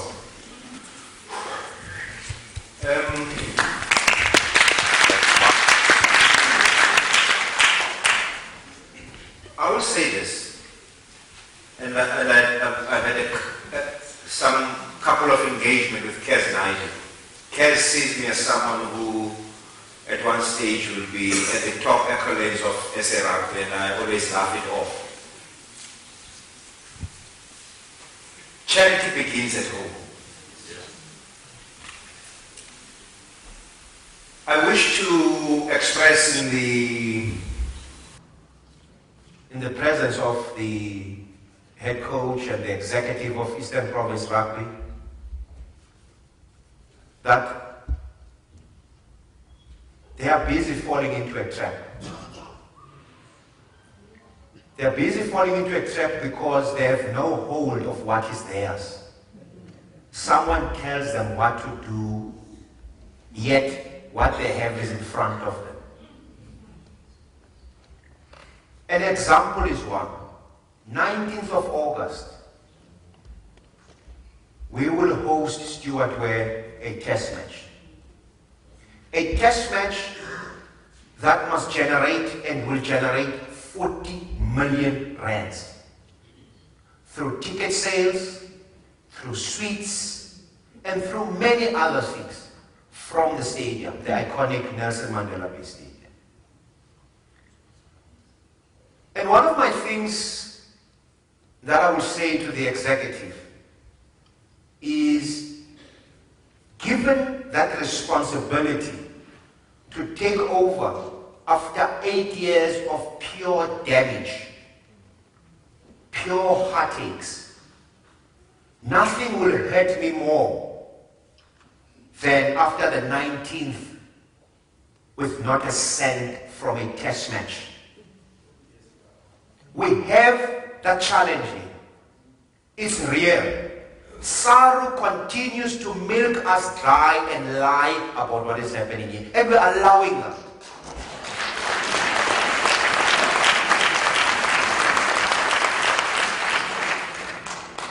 Where to next was the question. Is for the executive to use their full might that they have and involve the same people and not kick them out.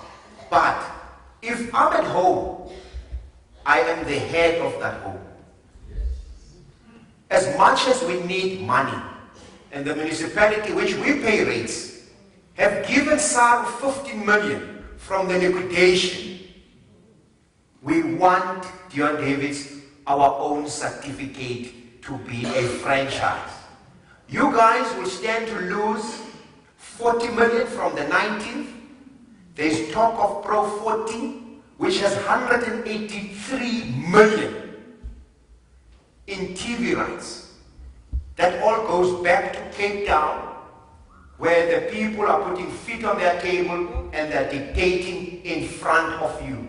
You have to put a stop to it as an executive.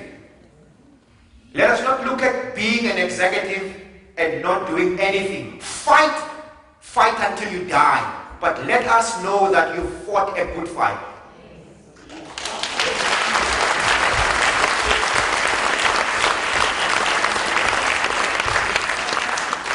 I want it to be known because it might be a secret. You guys might be rejoicing. The Springboks will be here for 2 weeks. We are promoting tourism, promoting the game, coaching clinics. But at the back, the devil is disguised as a sheep. Because after the 19th, they want to move from here with 40 million that should have been generated and stay in PE. That's the challenge you have here. Secondly, I will state to you that I've given my services to Eastern Province Rugby. And I will make an announcement at the end of this, just remind me of, just on your answer. Is I serve on the provincial affairs as I was invited by the current executive. I accepted that. I'm serving on the selection committee and I said, and I obliged to the call. However, I said to Banbi Matika, it is on my terms that we get club rugby players back into believing that they can wear the mighty elephant's badge. Now, within a month, you had an EP under 19 which was comprised of the secluded academy down in UP with club players. Whether they lost against the Lions is irrelevant, but opportunity to a boy coming from Udney, Zweden, Galvindale, Central, North End was given to them. We'll work with what we have. That's why. Tomorrow we'll have, for the first time, trials for a Currie Cup side, which will be made of 99% club players playing in the Grand Challenge Cup. Now I put people. So my involvement is simple in the game and the executive knows where I stand. I cannot fight battles on their behalf. I can only be someone who has an opinion. It is up to them to disappoint us as Eastern Province followers and rugby lovers. The fight will not be won if I open my mouth. The fight will be won if we act as a unit and we move together in one direction.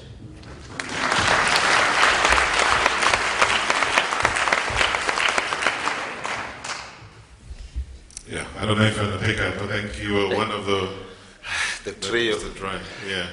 How do you follow that? How do you follow that? Put a full stop. Yeah, no, my fight, I agree with Thando with a lot of things.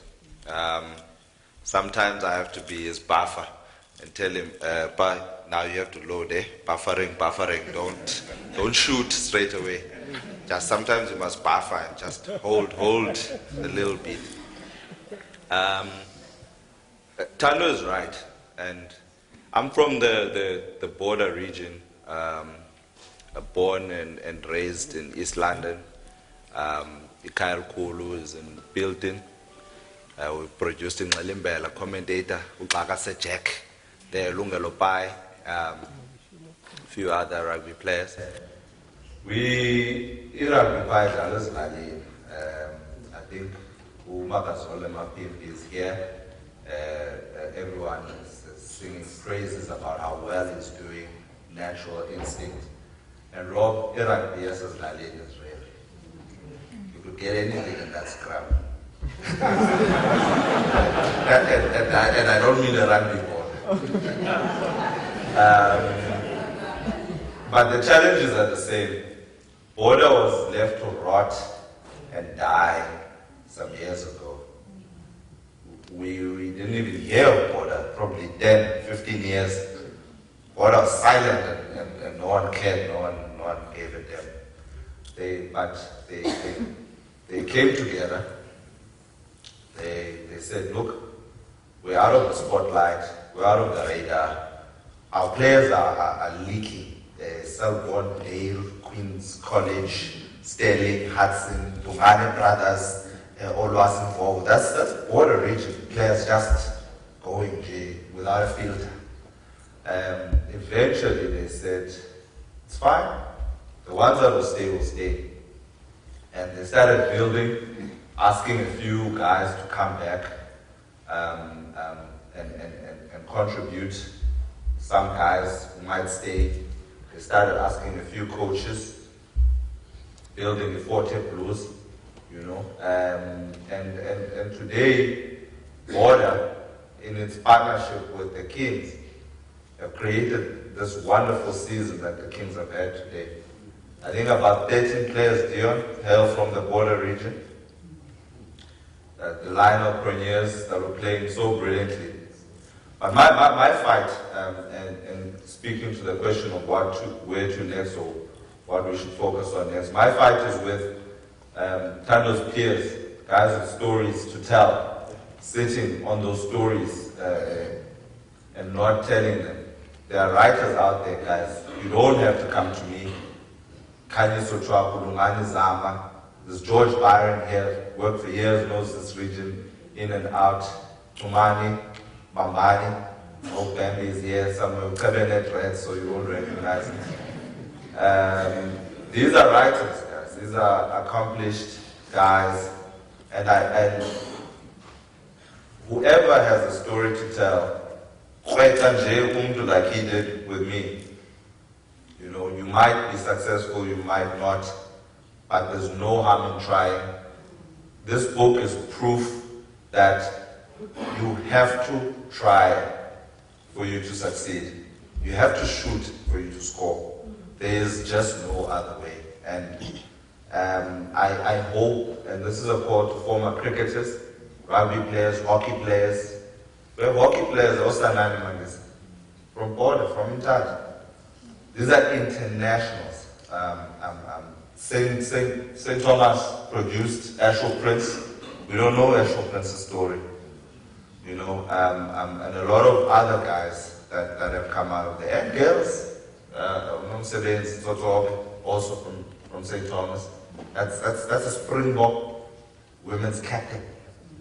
Black woman, strong woman, with a story to tell, with a family with a huge history. I'm not from here, but trust me, the Zozobe name carries a lot of weight.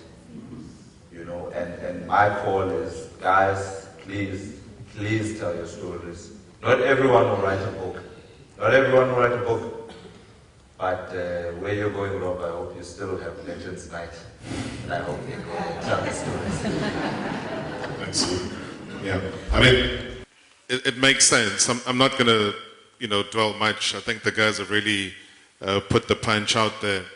Is that from our side, and what we were doing with the show on Metro, with the Room Dividers, was literally give a black voice to rugby. We'd been consuming a lot of rugby, but all give it one dimension.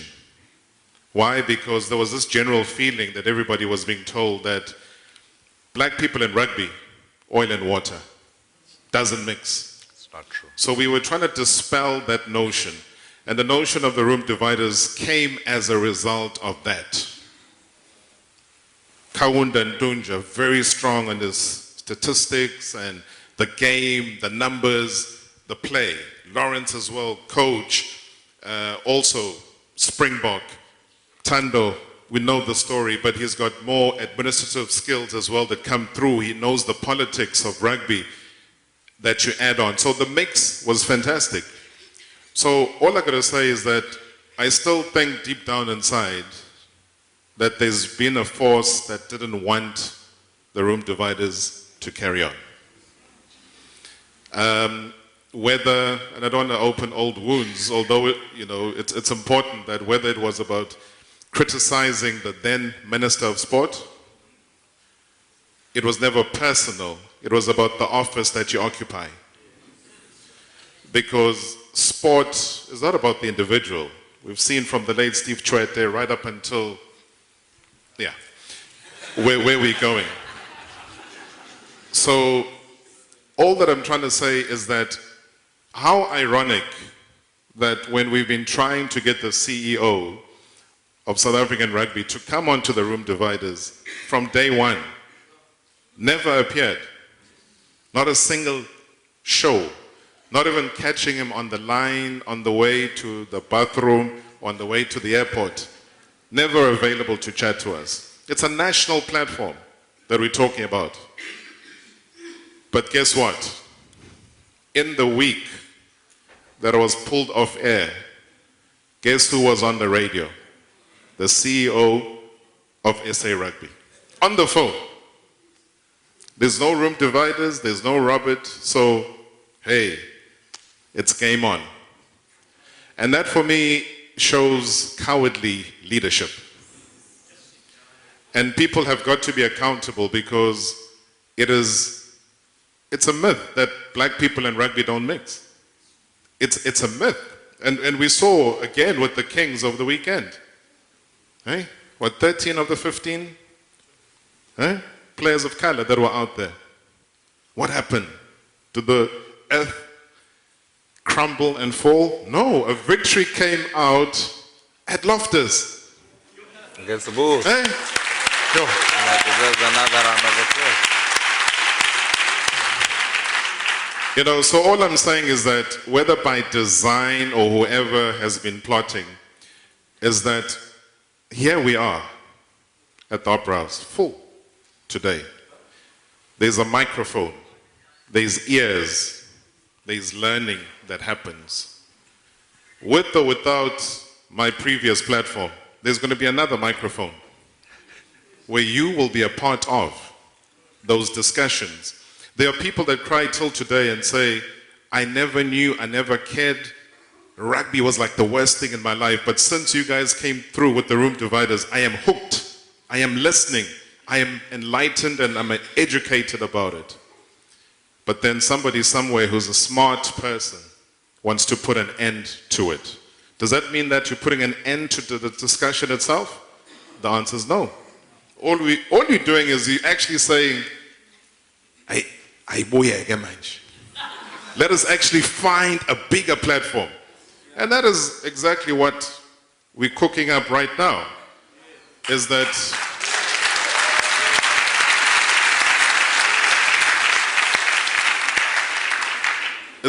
you always want to be counted in terms of what you do. Don't think that now, because the country is kind of like in free flow and on autopilot, that we must all be part of that aircraft. It does not work like that. Everybody that's here has got to be responsible for taking something on hold. And if it's rugby, then so be it. I mean, his story and my story are similar, but opposite. But colored school, KZN, Roman Catholic. Hey, we had a rough time. Nonsense. But we were strong, and that is why we're able to survive. There was soccer there. Then I went to high school. High school, no football. So I'm an angry person because now I am in a school where there's rugby. I don't know this thing called rugby. But now I am being forced to either play that or play hockey or any of these things that I didn't know. So he doesn't have rugby at his school. I have rugby, but I don't want rugby. You know, so that's why I'm saying that it's similar, but the other way around. But I end up having to get to know the sport.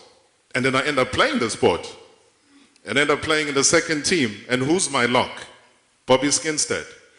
Bobby goes to become Springbok rugby captain, right? But it's not because I loved it, but I got to know it, and I got to know the passion behind it, but I also got to know the prejudices that came with that sport. And that is why we can understand that sport till today. So I finished school, finished varsity, go back to the sport that I wanted initially, which was soccer. He sticks to the rugby. You know, so you always chase the dream that you want. And it never stops you from that. And I suppose, in summarizing that the next stop, Mr. Dry, is that we are not going to stop. That is our next stop.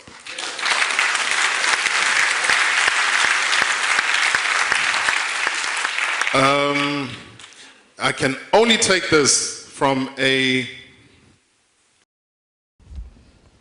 Yeah, I'm going to be biased. If that's a female hand I'm seeing, that's going to be the last question. I've been told no more questions. But I'm going to...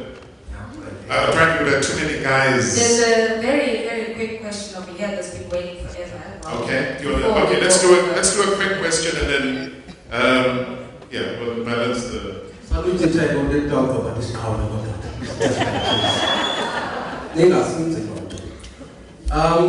Good evening, everyone. My name is Zolani Bonto.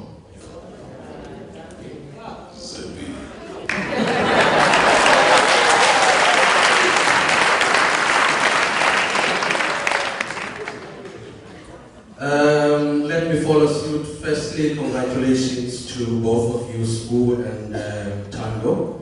Let me do the honors. I'll take my game.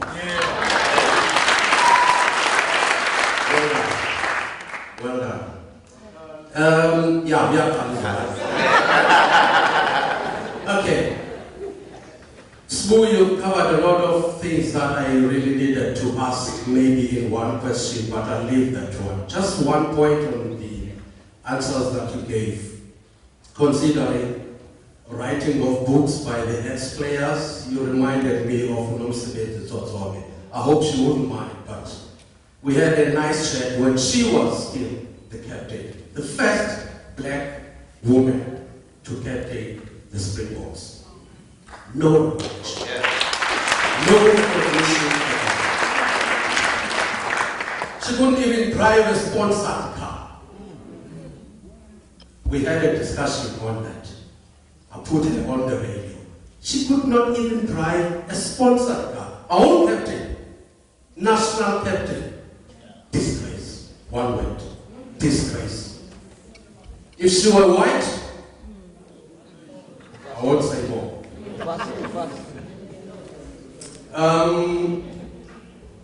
Thando, you've covered a lot. I wanted to ask about the Southern Kings especially, but you said it more full. Zonges Gale Kaya Tat. I love the advice you gave to the executive that is now enjoying, like, wow, it's a hell of a task. I concur with you. I would like to be on their offices, not shoes this time. I'm not sure about their sizes. But then, my question, looking at the Southern Kings now, specifically, some of their players have signed for teams in the north. In fact, South Africa generally, they go to Japan, they go to England, France, you name them. You spoke about agents. You will have to tell me if there's one black rugby agent in South Africa. If I don't know of any, please let me know. But if there's not a single one, what makes that? Why is that so? A lot of rugby players leave the shores of this country to ply their trade outside of this country. They've got reasons, obviously. Some are frustrated, some are politically motivated, some don't even know what they're doing. Some take it as politics, some hate even the name transformation, some were taught very wrong lessons from birth at their homes. We know that, that's the brutal truth. How do we rescue or arrest that situation? Southern Kings are now going to play the Pro 14, if at all that is going to be the case. Players will leave. Dion Davids and his team, Vuyo Zama, well done, guys.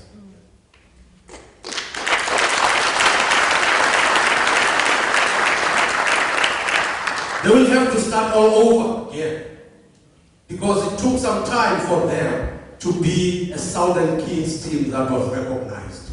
They were whipping boys, and everybody was laughing at them.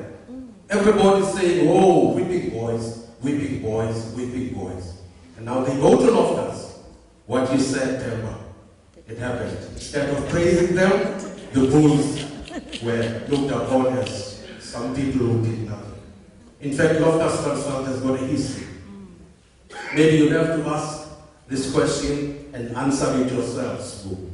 Why in South Africa, whenever we have Springboks playing here, when we sing the national anthem, Bosisikelele Africa, nice, nice, nice. But when we start saying 80 blow, the whole stadium erupts.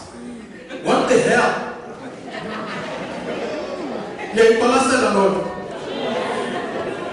We must write about those things. The national anthem was turned into this piece because we wanted to be together. But suddenly people say, this is nice, this is beautiful. When we get to the stadium, Bosisikelele Africa, who cares? And then 80 blow funnels and everybody stands up. Whose South Africa is this? Now tell me about the agents in closing. What do we do about this poison of agents? Who is gaining and who is suffering? Thank you. Thanks, ZB. Thank you. All right. Obviously, after that question, we will definitely take that last question that we promised there. But I think there's some important things. In fact, the legendary Zolani Bongo. Please give him a round of applause.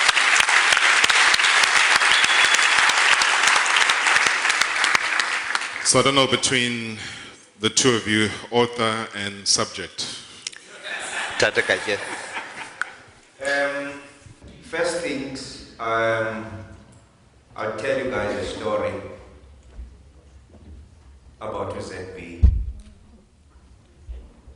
I became to love a radio because of ZB. When I got an opportunity to do broadcasting, it was in 2003. Mvuzo Mbembe was still the GE of SABC Sport to cover a World Cup which was in Australia, which was won at the time by a drop goal from Johnny Wilkinson. I'd done that on TV. But here's the irony of the story. The person that made me fall in love with radio broadcasting is the guy who phoned me on a Tuesday afternoon from the Mhlobo Wenene second floor building. Phoning him and saying, Kaji, yakufuna kwekwe uzoba analyst eMhlobo Wenene and work with Umtutuzeli Scott, himself, Luleki Sabo, and the rest. And that was in 2004. From that day till now, because of that call, I made a name for myself in radio broadcasting because of that guy.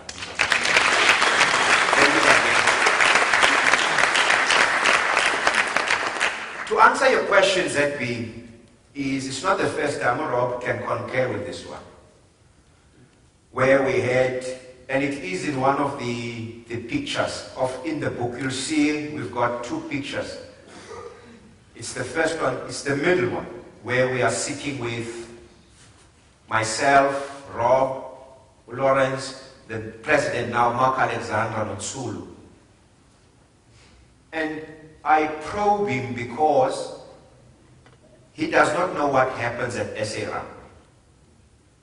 I asked him a question about the agents. How many numbers of black agents are there? He couldn't answer me that.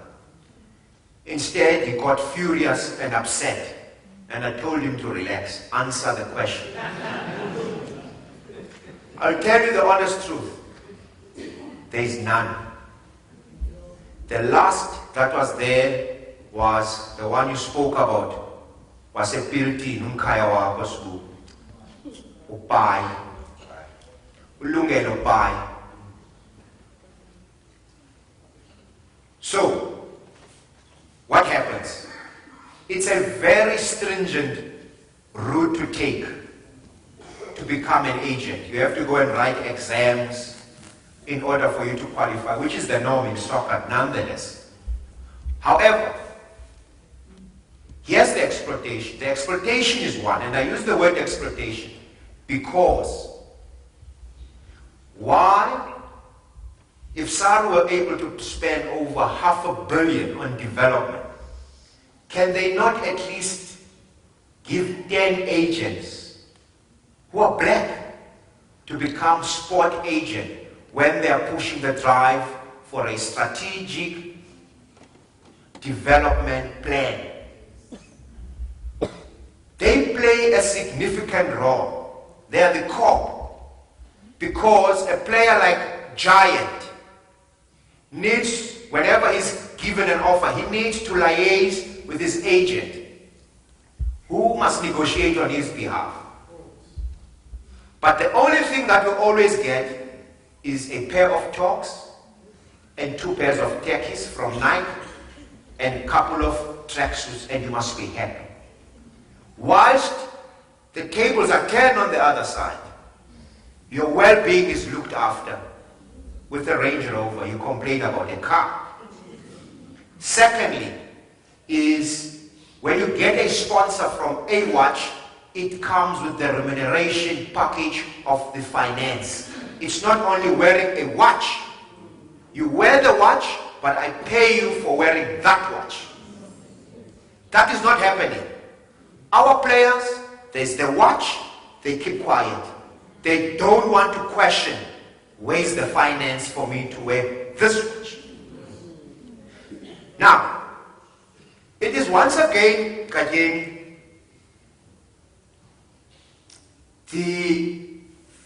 not the opportunity, but is to ask ourselves a simple question. When are the fields going to be level? Even if you can make a query tomorrow, whoever sits here aspires to be one, will find it's the longest process, because they will tell you that in June we had an exam, meaning you must wait for next year, and you are not guaranteed for that. So that's where we lie with the agent story. Many people want, but they will tell you honestly. I mean, Dion has got an agent. He's the coach. Sorry, Dion, but I'm saying as the head of the Southern Kings, he has an agent. The players have agents, but he can say his agent is not black. However, you cannot fault the guy. Because there's no one. But where is the drive of saying, if I'm investing so much, I need to see so many coming up? None of that drive. And that's where the problem is people must understand is instead of always being told that we're forever blaming the system, it is for the people. If Muhammad can't come to the mountain, then the mountain should go to Muhammad. That is why, again, that your question you asked, I will say there is none. Our rugby is not in our hands. Our fate is in someone else's hands. That's the problem.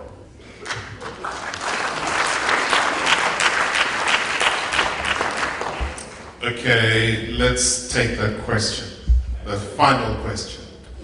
Dithi mandimelo mama, ngiyabona baba bathe cwaka. Ndingumuntu wesport ke ndinguzalele ndodana na. Uthando mpepho ifilo ngcono. Kodwa ndizixela uba namhlanje soze nkabi lapha. Inkulu kakhulu into yenzileyo.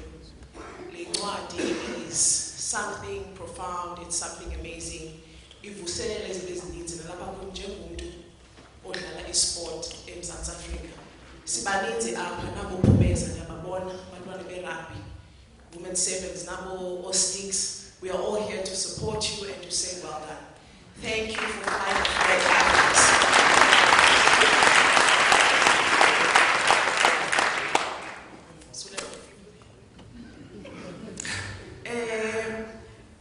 Kukhona into osikuthiwa abantu abamhlophe bame endleleni asikwazi ukugqobhozela siphumelele njengabantu abamnyama.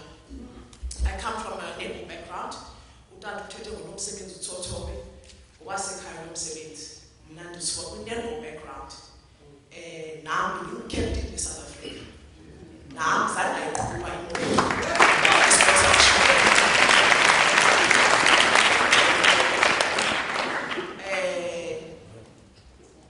Ndicela wena bhuti uke usixelele baphofu ndixelele mna. Maqala ndithi, I love your title, Black Springbok. Stellenbosch as we speak, the coach of high netball. Stellenbosch, they ask Musba.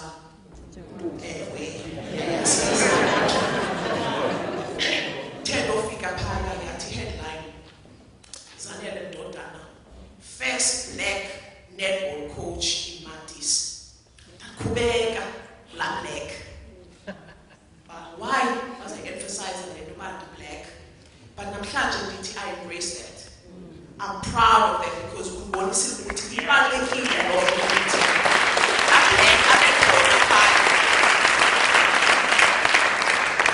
But I was against it. Was out of Yama Gadepa. And the Yama was the excellence I associate with that. Excellence associate with that. So, no problem who gave power to a God again. Yeah, what was the shows abroad? But if we go to Thando, kuthiwa abantu abamhlophe ngaba bamendleleni singaphumeleli singathini. Uthando kule young environment abantu abamendleleni ukuthi singaqhubuzeli ngaba abamnyama. Nasi sikhalo sami omama bethu who are supposed to be abantu who are saying we want to mentor you, we want to open doors for you, we want to teach you the ropes so that as you sikakwazi kwezitulo nikwazi nikufika nihlale bamenqi emnyama atixe bazithatha izithi basibekhokothweni bahambe ndithi ke ngokuthando ithwani ke ngokanjani.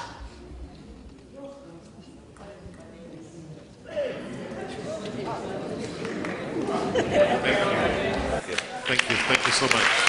Thank you.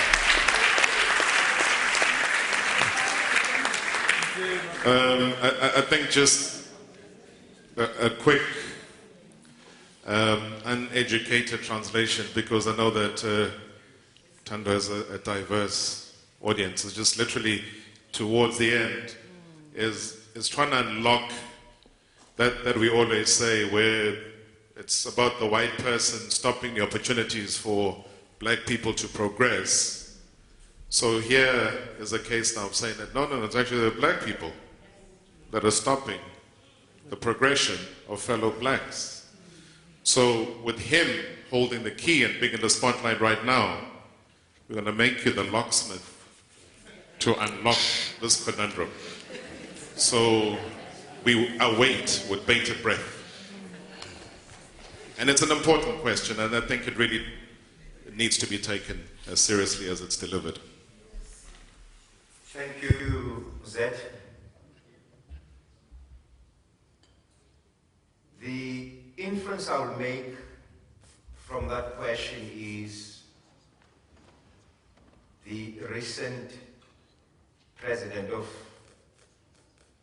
Rugby, who for some time we called for him to just leave everything and go. Chicky Watson. It was not the white people that were protecting Chicky Watson. It was the black people. It worries me that when you make mention of that question, Zanel, people will put the shift blame. Unfortunately, we know that netball is not a sport that many people are keen to see change.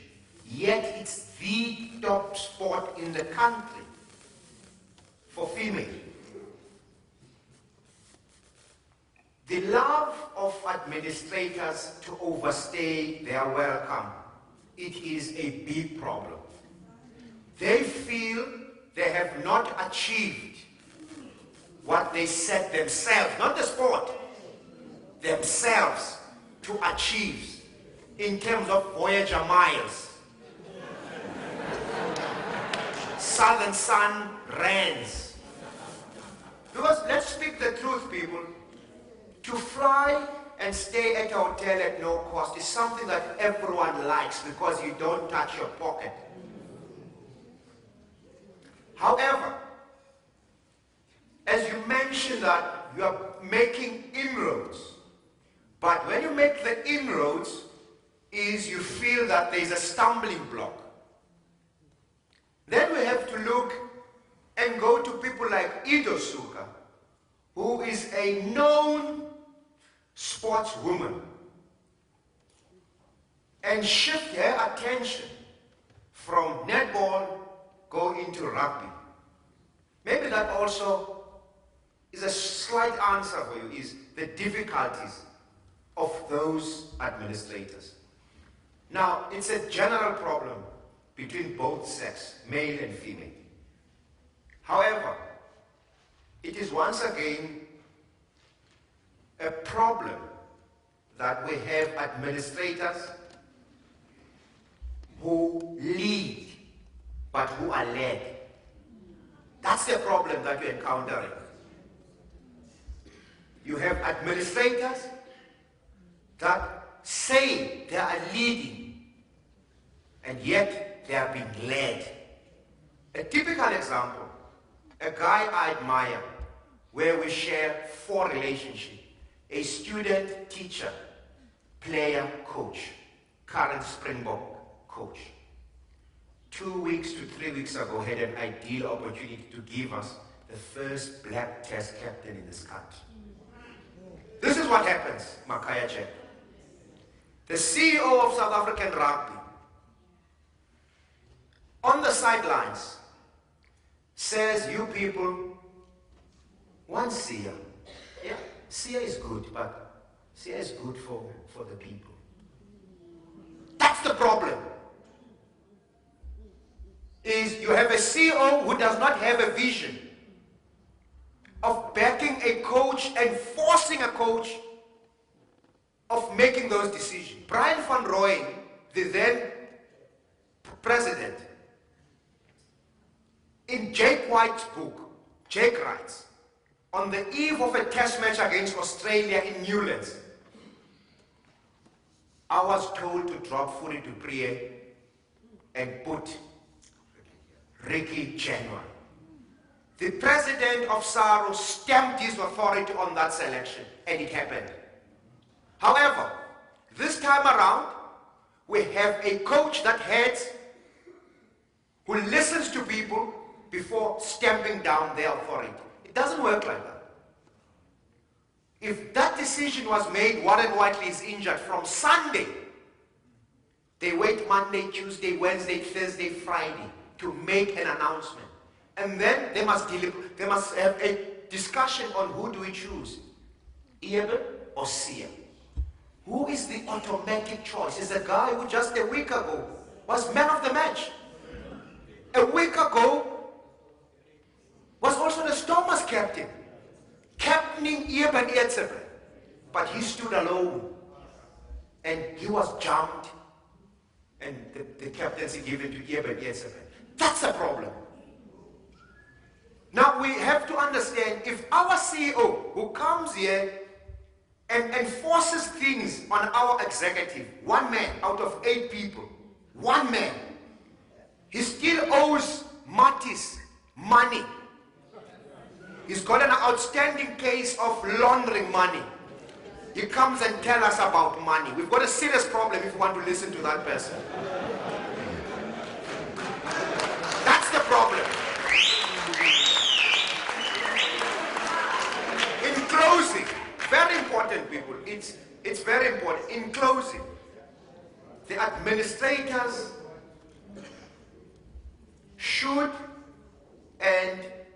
be taken by us as the voting delegates if they've overstayed their welcome. Therefore, we need to do our homework, Zanele, quite properly and go back to the system of caucus to get you out of the state. You don't have to be forced. So that's the problem with that. An administrator will always stay And I'm not talking here because I want to be the next EP president. I don't want that. But I would love to assist my brothers and sisters in whatever endeavors they might come across. This is not for me pleading for anything. My road is with this man going forward. But always say charity begins at home. So for me, Zanele, it's unfortunate, but like Zolani Bon has pointed out, where are the agents? It's also you asking, why are they stopping us going forward? The urge is to get more people involved so that you get the 51% that you need, or a quorum of 2/3 majority, to get that person out. We have a problem in this country where we're still deliberating on a secret vote. That's the problem. I'm not a politician, and my words are my words. I write what I like, and that's what I say to school. So that's the problem, guys, is we love sport, you love sport. Nothing pains a person than to see the wrongs in our sport. But nothing hurts me more than that closed mouth not opening up its mouth. Thank you.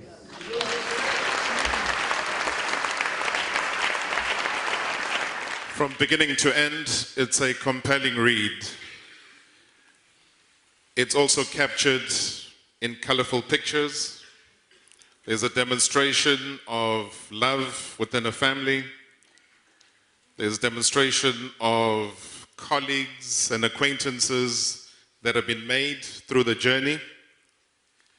The fascination of this book, trust me, is that don't read it in between your Facebook updates.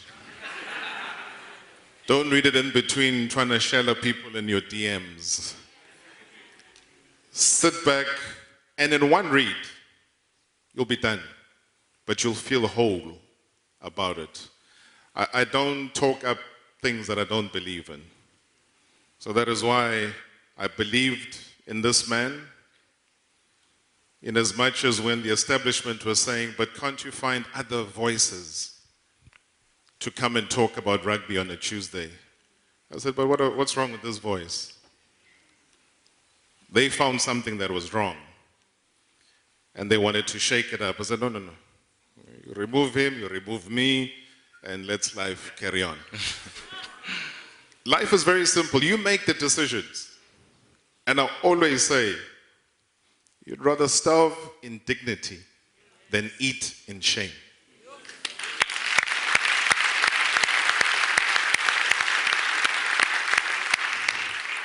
I mean, the choices you got to make yourself.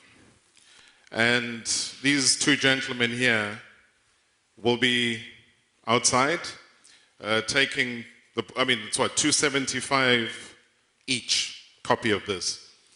Wonderfully written illustration of life. A book is one thing.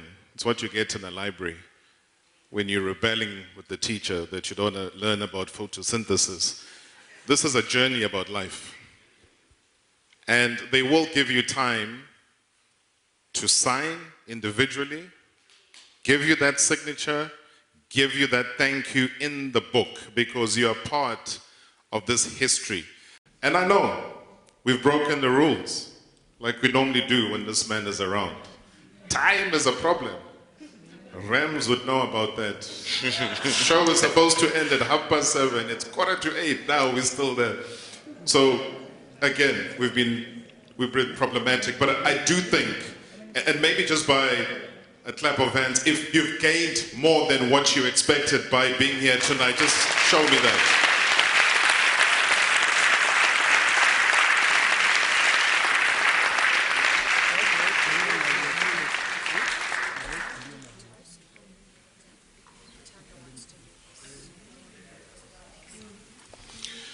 So I did accept that. I felt the reverberation of that hand clap. Thank you so much for that, ladies and gentlemen. Now, the one thing that I want to do right now is that sometimes when people don't want to support you, they don't want to take risks, they shy away. But Remy Martin has not been that company to shy away. And let's give them a big round of applause because they've believed in this project.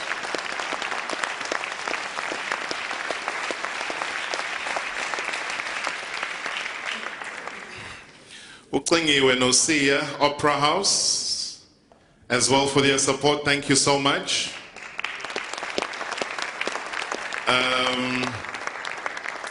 Bargain Books, Warmer Park as well. I want to thank them, so give them a round of applause, Bargain Books. And I think most importantly, I might not name you individually because as a collective, that is why we're here. Whether you are a former mayor of a dorpie that you come from, please accept that I recognize that, but right now, he's the main man. But thank you for coming.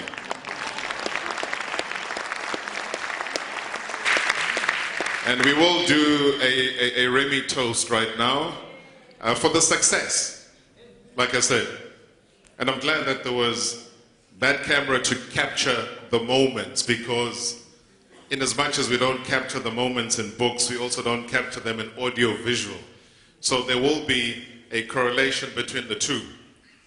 Sbonile, sfundile, zwile sasutha. Oh, usibona ngiquqa amadolo. 10% lapho.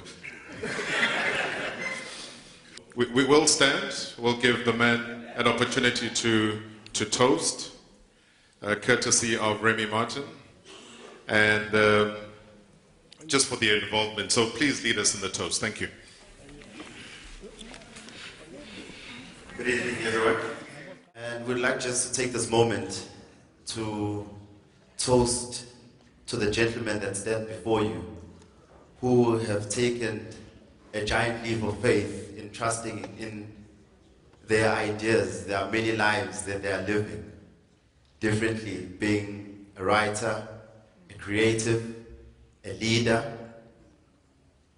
and in so many words that I can basically sum up right now, to say to you, sirs, Sante, may you carry on living your lives to the fullest. Sante. Sante.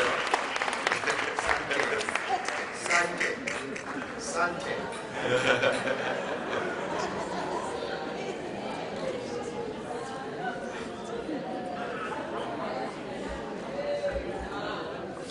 Sophia lapho dokotela uthi wenze njani ngithi ayisanthe.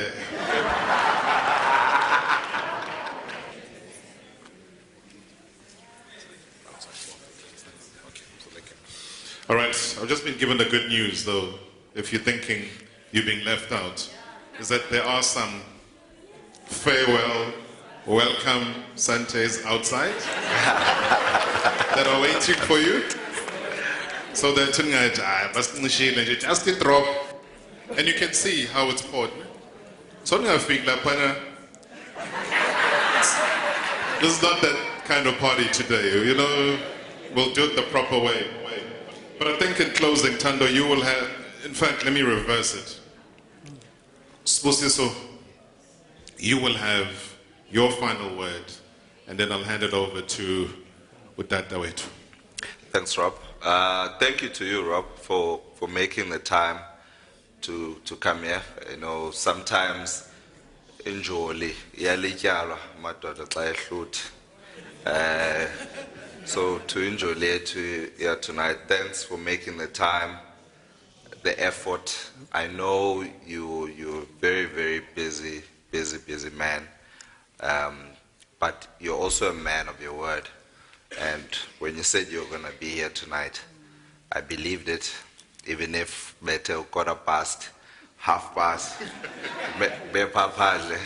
your hushed voices asking me, but where are these people? I believed that you'd be here, and here you are. Thank you very much for your support. Beyond Room Dividers, thanks for continuing to believe in black people, for continuing to give people an opportunity to tell their stories. I think you're the torch bearer in opening the mics for others to say what's on their mind and what's in their hearts. It's a very, very important job. And at no point in your former show did you ever put yourself in it. No one ever took the time to interview you on Legends Night.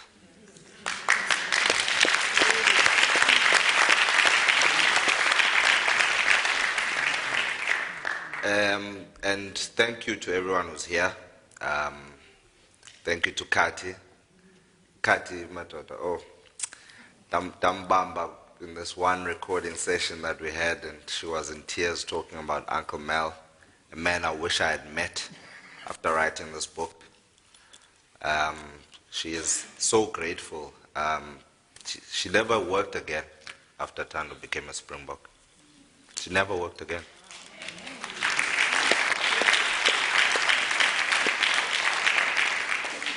Thando takes care of his mother, takes care of his family, takes care of his daughter, Oluetu, she's here. Oluetu.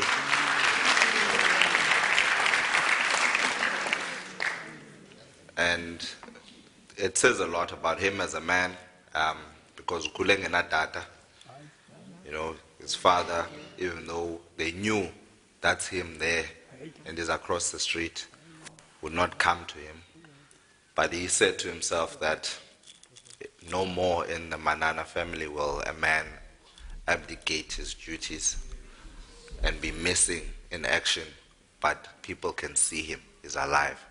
And for that, Kajeni, I think you deserve a lot of credit.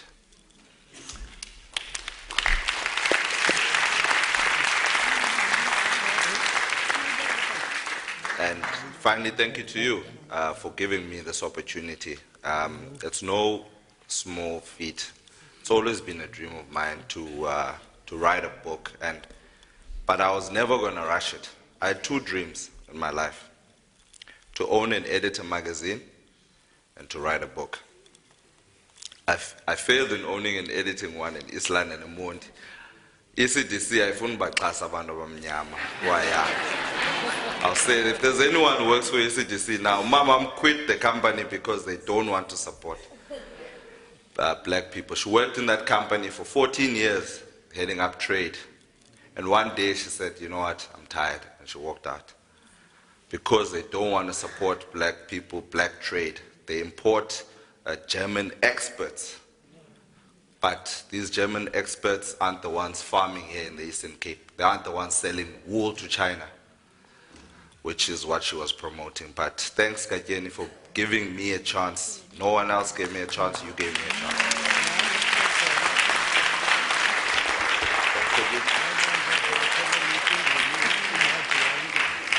And yeah, thanks a lot to all the other mentors, that be Sir Jack, everyone else who's here, Kings players who are here. You guys are doing a great job. The families that are here who took the time. And I hope you really, really enjoy the book. And again, Rob, it's been a lovely, special evening. I was glad to be a part of it. Thanks so much, Sue. Well, I think as you were chatting about Uncle Mel, I quickly remembered that there's a page 39, just to get a sense of the quality of the writing here. In just one sentence, he describes Uncle Mel, says, yet, in spite of all of that, he was a man of great stature, a father who had 4 mouths to feed, plus his own, but still enough kindness left in his heart to add another spoon on the dinner table for me.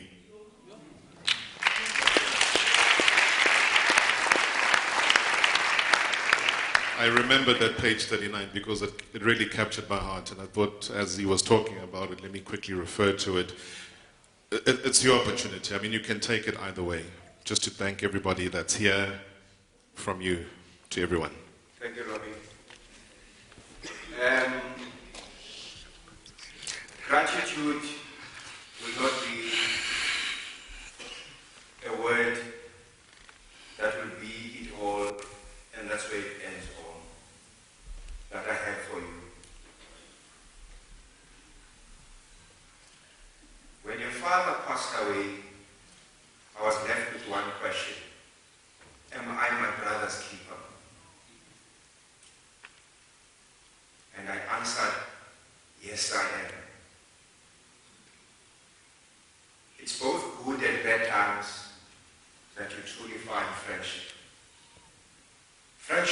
goes a long way. I've known you for years. Ubev will tell you the story. Was when it was 2015, there was a World Cup coming up. She started making inroads to get me on the show. And I would say to people, I look forward to that day because I'll get the best of the best. Someone will bring the best out of me. I never rushed. I never begged to be on your platforms. That is why whenever I went into studio, I knew it was my last, or it could be my last time on Metro FM. You brought the best out of me. Out of all the book launch, this was not a test of the friendship. You could have been in Johannesburg for all I care. But I wanted you to have this day with me at home, and you honor that. For that, Rob, I would like to present you. I've kept this for 17 years.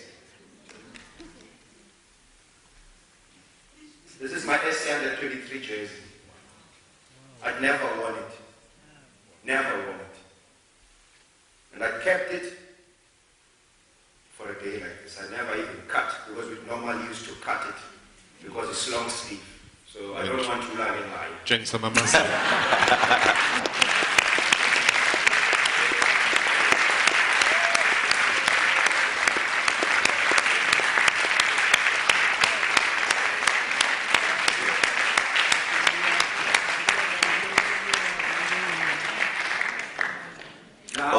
No,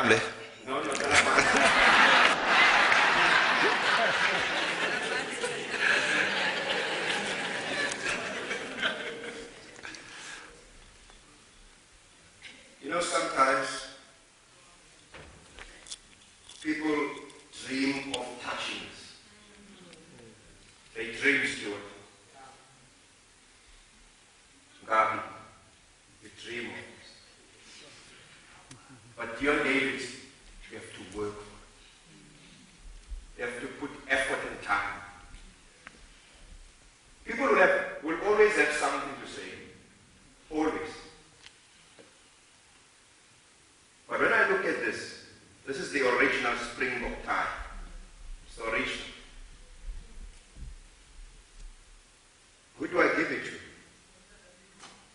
It's not a replica, but with Matik. I worked so long with you. Bandwin, I once bought him wine. Bandwin, I once bought him wine. We were in Somerset at a restaurant, sorry for debating. And I saw a wine called Chate Libertas. Ubandwin knows nothing, was going to our harvest weekend. Abantu baseNew Bride. Sithi zibhalo uqaqakile. Abantu baseNew, but we love them. They're very talkative coaches. And I know the wine, so I bought the wine up front. Siamano, Mr. Pango, I bought it and we had the drink. So they were quite impressed with this young man buying them wine and what it means. Up until I was 40, a couple of days later, Ubandwin saw Chate Libertas was only 29 rand.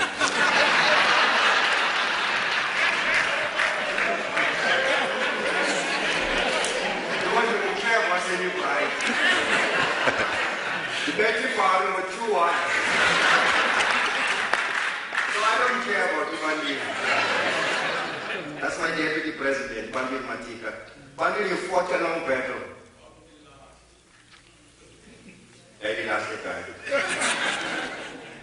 People, without wasting your time, I'd like to present this time, my first time given to me at the Springbok when I made the team, to Smusis on Jigeris.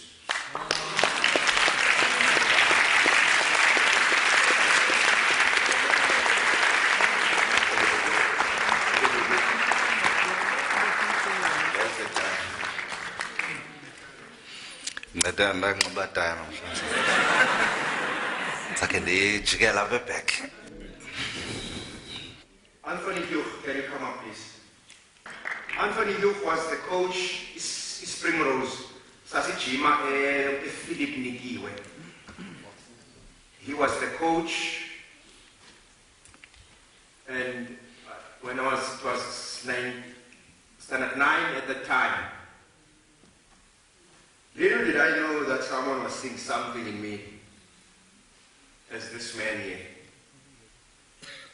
I'll be forever grateful because he made me fall more in love with the sport. Because he gave me an opportunity to play with people who regard themselves as the best in their craft. And I want to thank you with this jersey. This was my training jersey with the Springbok. I'm giving it to you, sir. I haven't seen you for years, but I phoned you this morning and I asked you to come. And there you are. Thank you very much.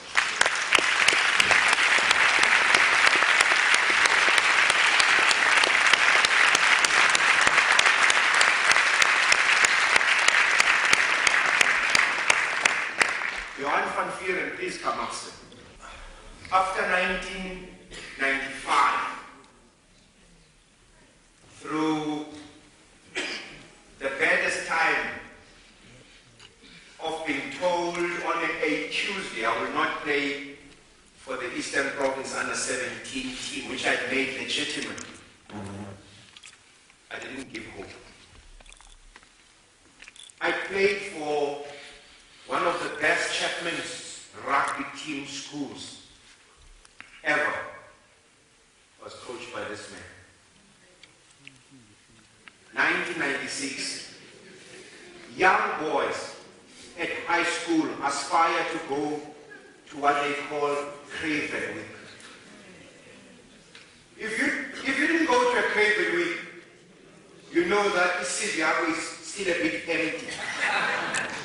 Because you didn't play with the creme de la creme of high school boys.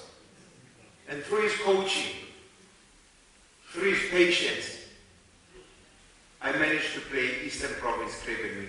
Thank you, sir. I appreciate it.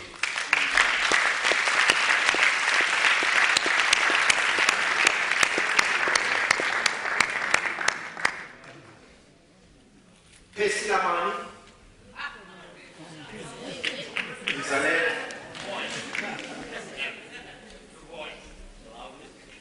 Robert I was his best man.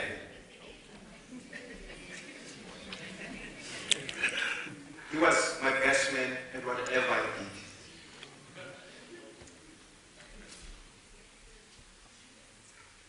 He's my mentor. Whatever the problem, I talk to him. He's my right-hand guy. Basically, thank you very, very much for all that you've done, you and your wife. And I think for me,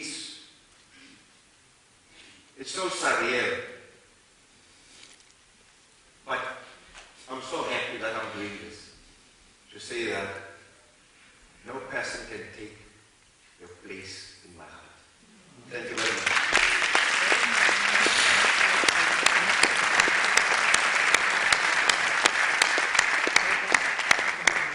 Last but not least, ladies and gentlemen, thanks for coming. I hope you enjoy the book. And that book, it's all about me, it's my life, it's my mistakes, it's my joys, and all the dirty roads I traveled. We didn't even speak about the Calgram where I was hugging Victor Medfield on the road in the wee hours of the night. You'll read about that and you'll enjoy that.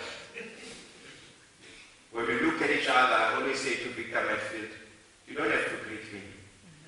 You know why? It's the eye contact that talks. We know where we come from, me and you. That's all I say to you. People change in life.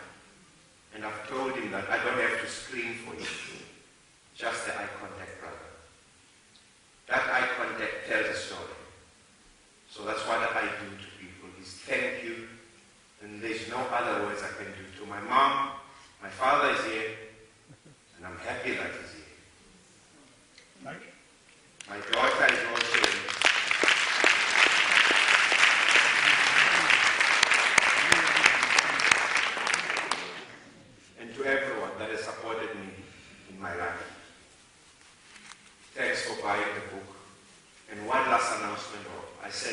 yesterday in his life.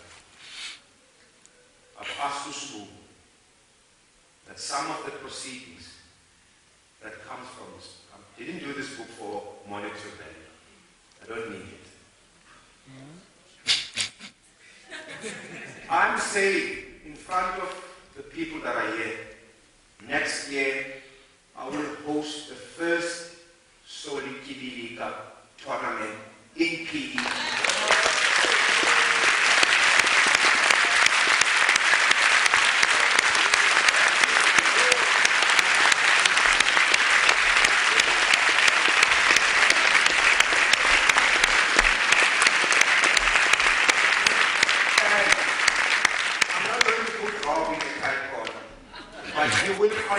I'm going to one.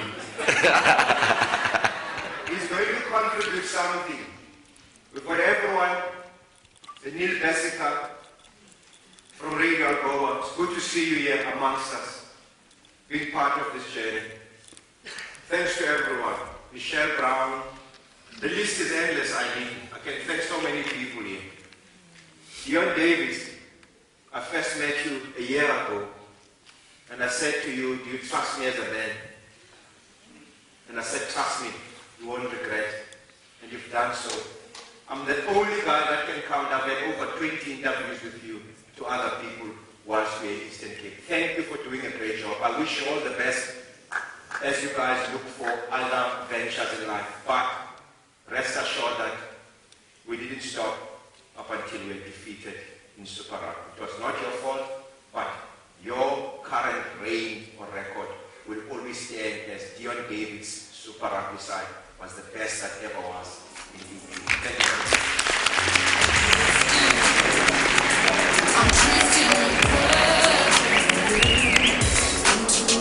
Being a black Springbok, the Thando Manana story, so thank you so much indeed for coming through. Once again, ladies and gentlemen, please give them a big round of applause. And please join us outside for the official book signing. You've been a great audience. Thank you very much.